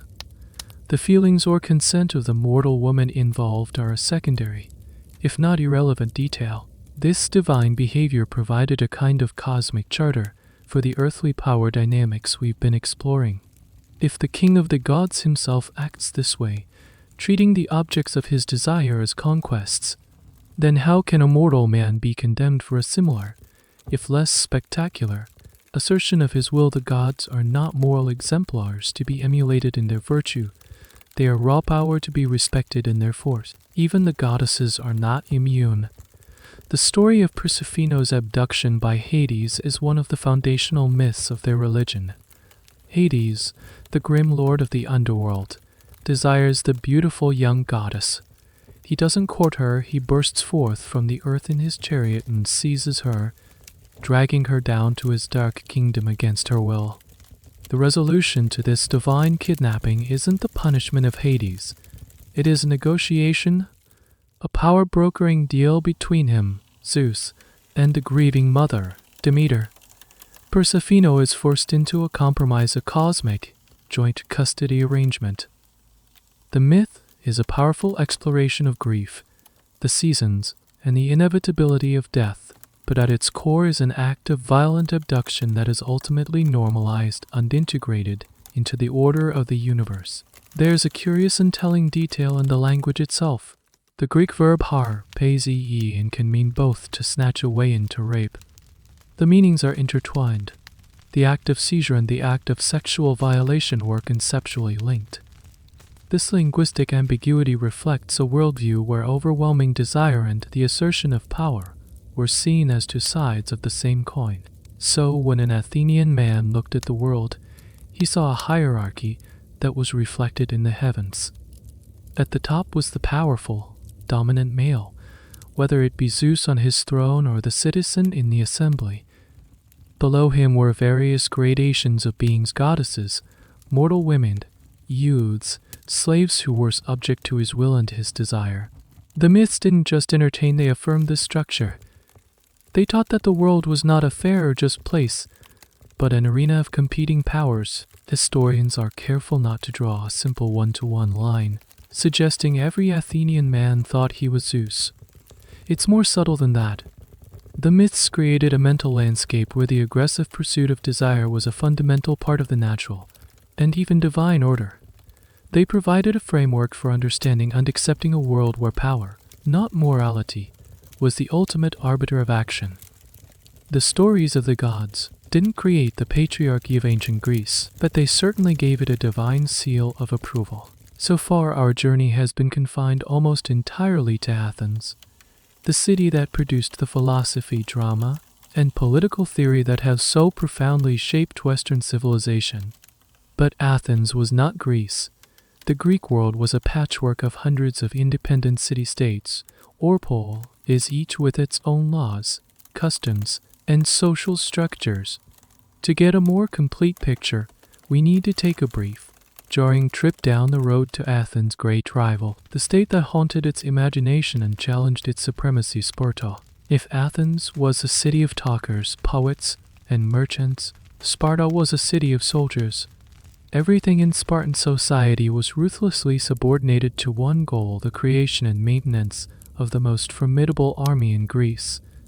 This singular focus produced a society that was, in many ways, the mirror opposite of Athens, especially when it came to the lives of women and the nature of marriage. You arrive in Sparta, and the first thing you notice is the lack of walls. Sparta didn't need them, its army was its wall. The second thing you notice is the women. Unlike your veiled, secluded Athenian wife, Lyra, a Spartan woman is a shockingly public and confident figure. You see her exercising outdoors, not in the nude like the men, but in a short practical tunic called a peplos, which was slit up the side, earning them the nickname phanom rides or thigh showers from other scandalized Greeks. This is not a sign of loose morals, it's a matter of state policy. The Spartans believed that strong mothers would produce strong sons, and strong sons made strong soldiers. Therefore, girls received a state-sponsored education that was as rigorous as the boys, in its own way. They were trained in athletics, running, discus, javelin, and wrestling. They competed in public. Their physical fitness was a matter of civic pride and duty. A Spartan woman also had far more economic power than her Athenian counterpart. Spartan law allowed women to own and inherit property in their own right. Because the Spartan men were full-time soldiers, often away at war or living in military barracks, the women were left to manage the vast agricultural estates, the kaileroi that formed the basis of Spartan wealth. By the classical period, a huge portion of Sparta's land, some ancient sources claim, as much as 2/5 was owned and controlled by women. This gave them a degree of independence and influence that would have been unthinkable in Athens. Marriage in Sparta was also a strange and unique affair. It took place later than in Athens, with men typically marrying around 30 and women around 18 or 20. This created a partnership of more mature and physically developed equals. But the wedding itself was a bizarre ritual. According to the historian Plutarch, the ceremony was a kind of mock abduction. The bride would have her head shaved, be dressed in men's clothing, and be left in a dark room. The groom would sneak away from his military barracks, capture her, and spend a short time with her before sneaking back to his comrades. This secretive, almost illicit start to the marriage continued for years. The husband would live with his fellow soldiers in the barracks until he was 30. He would only visit his wife by stealth, under the cover of darkness. The stated purpose of this strange custom was to keep the couple's desire for each other fresh and intense, ensuring vigorous offspring. It was also a way to ensure that the man's primary loyalty remained with his military unit, not his wife and new family. The Spartan view of procreation was brutally practical and detached from concepts of marital fidelity. The state's interest was in producing the best possible children. An older man with a young wife might be encouraged to find a strong, handsome young soldier to father a child with her, to ensure good genetic stock.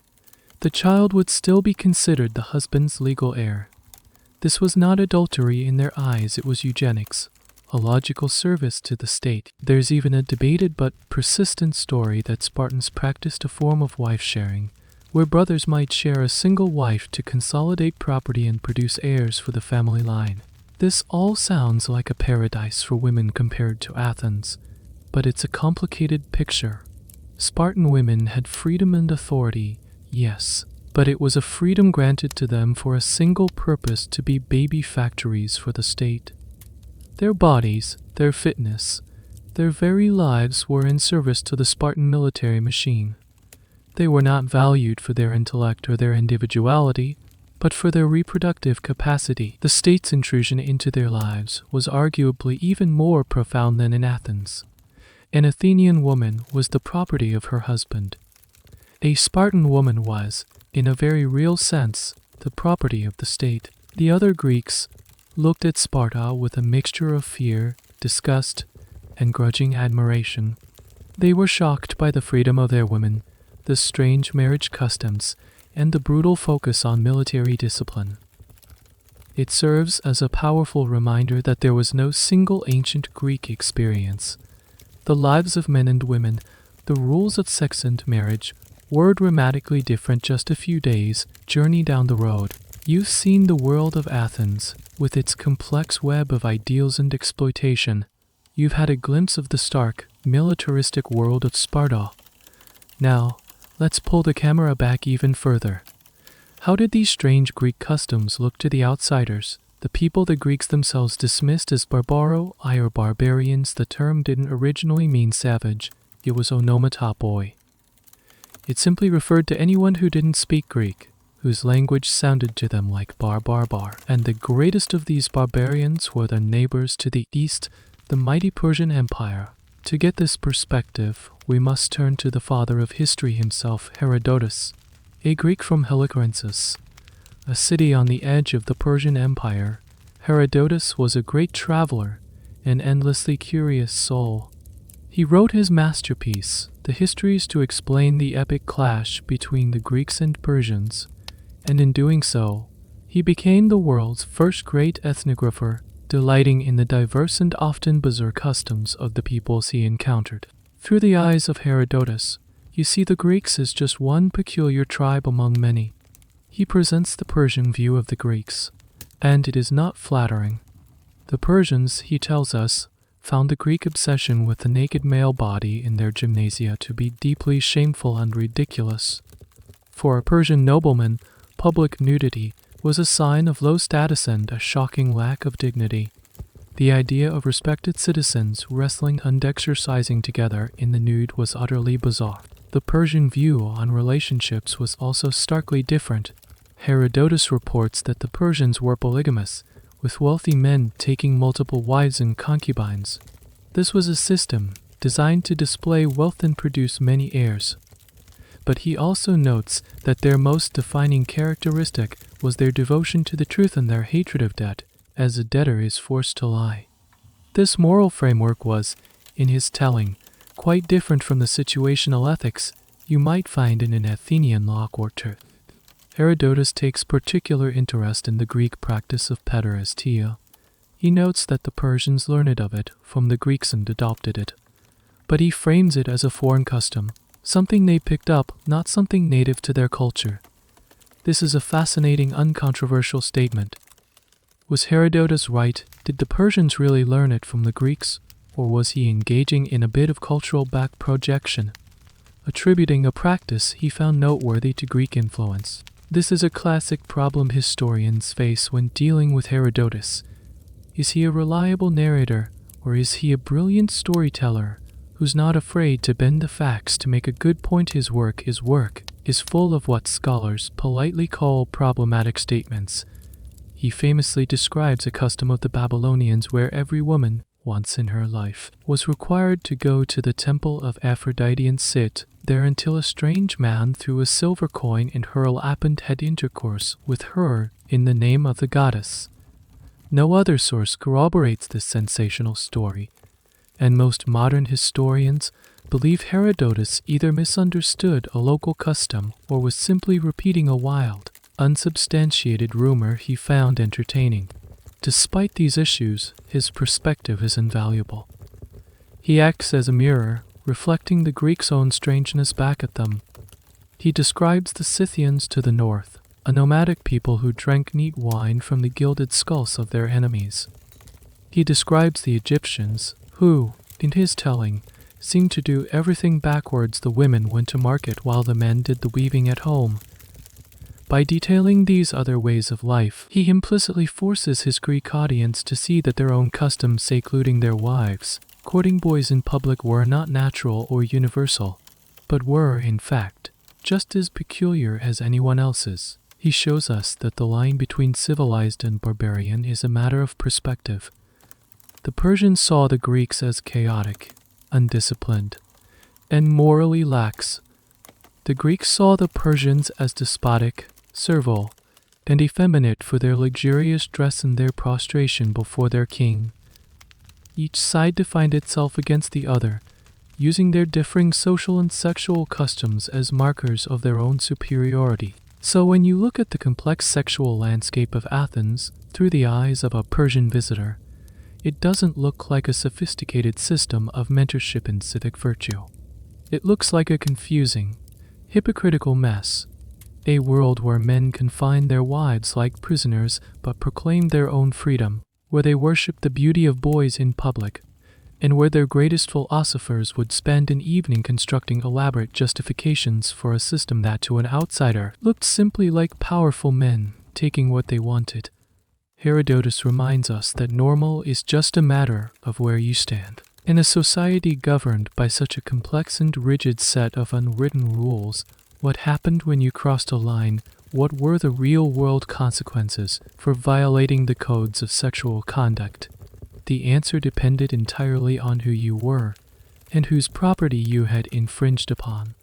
The concept of adultery in Athens is a perfect illustration of this, as it bears almost no resemblance to our modern understanding of the word. The Greek word for this crime is moiki and it had a very specific and very narrow legal definition.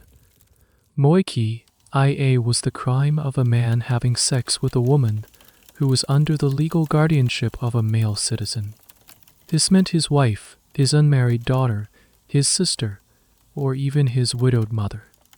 The key to the crime was not the act of sex itself, nor the breach of an emotional bond. The crime was the violation of another man's egos. The woman involved was not seen as a willing partner in an affair. She was the property that had been trespassed upon. Let's say you are an Athenian husband. You come whole, unexpectedly, and find another man in your house with your wife. The law gives you an extraordinary and terrifying right. If you catch the moiko as the adulterer in the act, you are legally permitted to kill him on the spot. This is not murder. It is considered a lawful execution. The state essentially deputized you to defend the sanctity of your household with lethal force. This right is famously dramatized in a speech by the orator Lysias, titled On the Murder of Eratosthenes. The speaker, a man named Philetus, is defending himself in court. He freely admits to having killed a man, Eratosthenes. His entire defense rests on the claim that he caught Eratosthenes in bed with his wife. He describes in lurid detail how a slave girl tipped him off, how he gathered his neighbors as witnesses, burst into his own bedroom, and killed Eratosthenes then and there. His argument is simple: the law, gentlemen, not only acquits me of wrongdoing but commands me to do this. Whether this actually happened, or whether Philetus invented the story to justify a murder committed for other reasons, is a subject of endless debate among historians. But the speech itself is a stunning piece of evidence. It shows that this defense was, at the very least, plausible to a jury of Athenian citizens. The sanctity of the household, and the husband's right to protect it, was paramount. But what about the woman? What happens to your wife in this scenario? You cannot kill her. She is, after all, a citizen, and more importantly, she is connected to another oikos, her father's. Her fate is different, a kind of social and civil death. The law is clear. You are now required to divorce her immediately. To knowingly continue living with an adulterous wife was to lose your own citizen rights. She is sent back to her father's house in disgrace. The dowry must be returned. Furthermore, she is now barred from participating in public religious festivals. This was a devastating punishment. As we saw with the Semophoria, these festivals were the only sanctioned outlet for a woman's public life. To be excluded from them was to be spiritually and socially excommunicated. She was a marked woman, a living symbol of a household that had been defiled. Now, consider the profound hypocrisy at the heart of this law. You, the husband, are entirely free to have sexual relationships with whomever you please, as long as they do not fall under the legal protection of another citizen. You can frequent brothels, hire hetairai, or use the slaves in your own home with complete impunity. None of that is moiki, i.e. the concept of your faithfulness to your wife, simply does not exist in law. The entire legal and moral weight falls on her chastity, because her chastity is the guarantee of the legitimacy of your heirs. Your son must be your son, so that he can inherit your property and your citizen status. Her body is the gatekeeper of your lineage, and the law gives you the right to guard that gate with a sword. This narrow, property-based definition of adultery reveals the core of the Athenian social contract. It was not about love or feelings or mutual respect. It was about property, lineage, and the clear, unambiguous transfer of power and wealth from one generation of men to the next. The woman was the crucial, but legally powerless, link in that chain. Her transgression wasn't a betrayal of love, it was a threat to the fundamental order of the state. Our journey through the world of ancient Greece is nearing its end. We've walked the dusty streets of Athens, peered into the secluded Guinea Sea, listened in on the wine-soaked debates of the symposium, and even taken a detour to the stark plains of Sparta. We have seen a society that is both foundational to our own and profoundly, shockingly alien. Now, as the sun begins to set on the classical era, we must ask what happened to this world. How did these deeply ingrained customs of love, power, and desire begin to fade? The decline was not a sudden event, but a slow, gradual transformation driven by the seismic shifts in the political landscape of the Mediterranean. The first great shock was the rise of Macedon under Philip I and his son, Alexander the Great, in the mid-4th century BCE. They conquered the fiercely independent Greek city-states one by one. The polis, the small, self-governing community that was the bedrock of Greek identity, was effectively dead. Athens was no longer the master of its own destiny, it was just another city in a vast empire. This had a profound psychological effect. When the polis was everything, a citizen's duties to participate in politics, to serve in the army, to educate the next generation through mentorship were of paramount importance. The system of Pederastia, for example, was intimately linked to the idea of civic education for the future leaders of an independent city. But now, what was the point? The great decisions were no longer made in the Athenian assembly, but by a king in a distant court. The link between the old social customs and their civic function began to fray. Philosophy also began to change. The old schools of Plato and Aristotle, which were so focused on the nature of the ideal state, gave way to new, more personal philosophies. Thinkers like Epicurus and Zeno, the founder of Stoicism, turned inward. They taught that the goal of life was not public glory but inner tranquility, or adoratio. Epicurus advocated withdrawal from the messy world of politics to cultivate friendships and simple pleasures. Stoicism taught self-control, reason, and a detachment from worldly passions. Both schools, in their own way, preached a kind of emotional moderation that was at odds with the fiery, honor-driven passions of the classical city-state.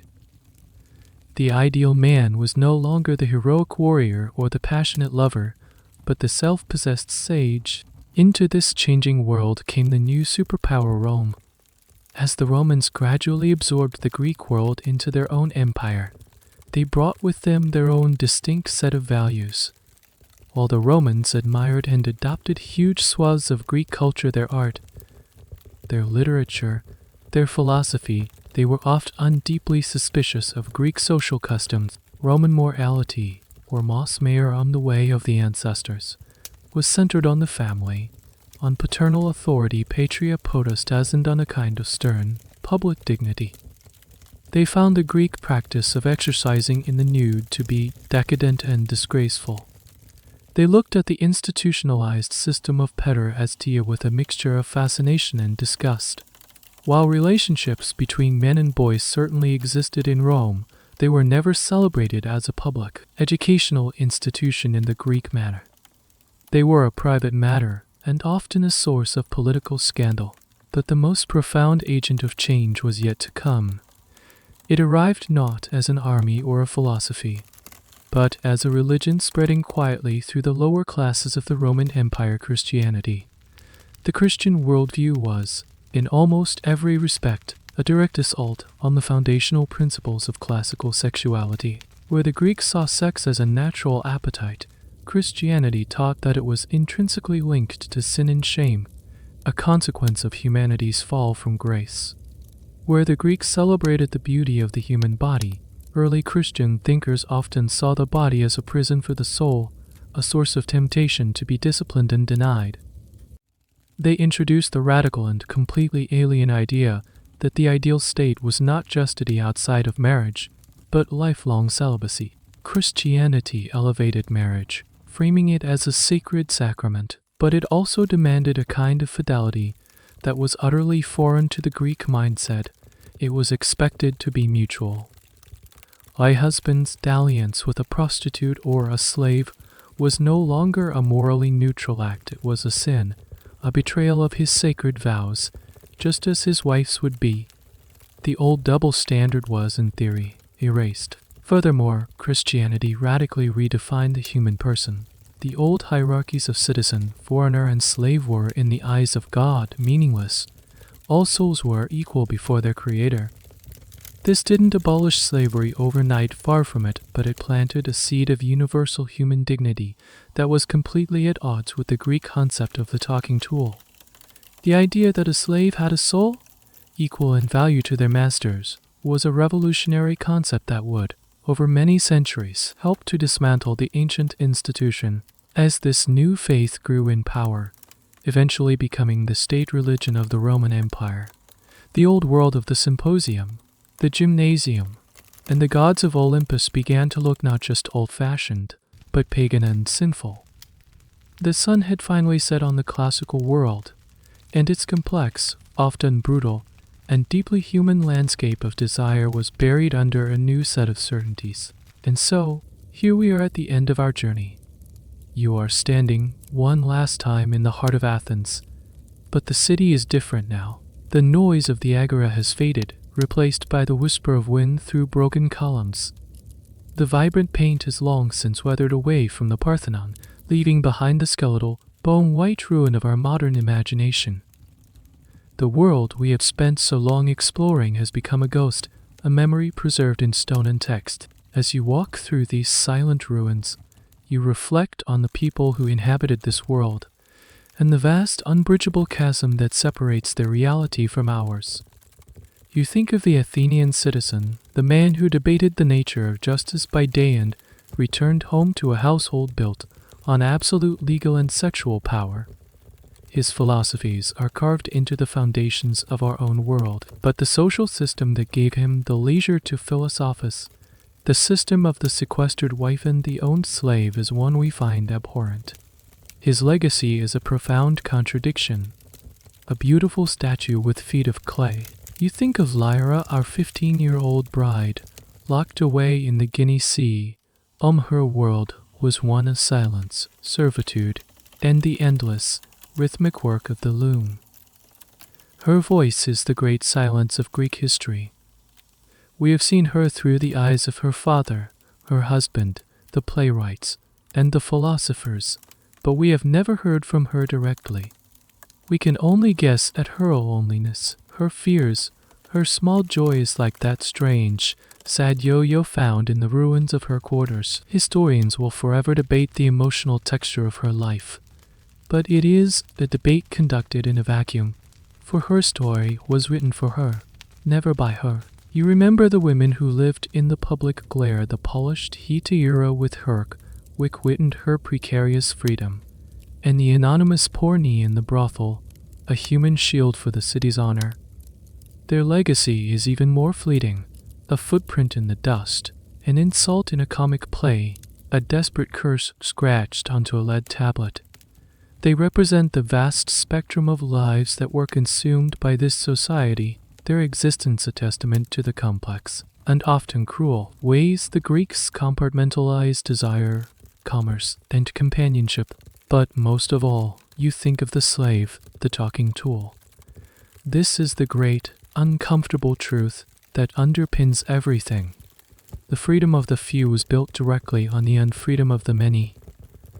The intellectual light of Athens was fueled by the darkest forms of human exploitation. Every philosophical argument, every democratic vote, every line of epic poetry was subsidized by the labor and the bodies of people who were considered property. They are the true ghosts of this place. Unrecorded suffering is the foundation upon which the Acropolis stands. The world of ancient Greece did not simply vanish. It was conquered, absorbed, and transformed by new empires and new faiths. Its customs were superseded, its gods were abandoned, its social structures were declared sinful. And yet, it never truly left us. We are its heirs. For better and for worse, we inherited its logic, its democracy, and its art, but we have spent 2,000 years wrestling with and trying to reject the brutal hierarchies that made that world possible. This place, these ruins, are not just a monument to a lost civilization. They are a mirror reflecting the deep and often disturbing complexities of our own. It is a world we can study and learn from, but one we can be grateful we only have to visit in our sleep. And now the ruins themselves begin to fade. The sharp edges of the broken marble soften and dissolve into the gentle darkness behind your eyes. The whisper of the wind through the columns becomes the soft, steady hum of the fan in your room. The weight of history, with all its beautiful and terrible truths, begins to lift, replaced by the comfortable weight of your blanket. You are drifting now, no longer an observer on a dusty Athenian street, but a traveler on the edge of a much quieter, more personal landscape. The stories we have shared tonight are becoming echoes, distant and soft, mingling with the thoughts of your own day. Let them go. Let the characters, the philosopher, the bride, the slave, recede into the shadows of the past where they belong. Their struggles are over. All that matters now is the gentle rhythm of your own breathing. A slow, easy breath in and a long, soft breath out. Feel the tension leaving your shoulders, your arms, your hands. Feel the quiet seeping into your mind, hushing the last of the day's concerns. The darkness is a soft, safe place. There are no more questions to answer, no more complex truths to unravel. There is only rest. There is only rest. There is only rest. Let the deep, quiet stillness welcome you. Let the echoes fade. Let the quiet settle. Sleep now. The end of the article. Good night.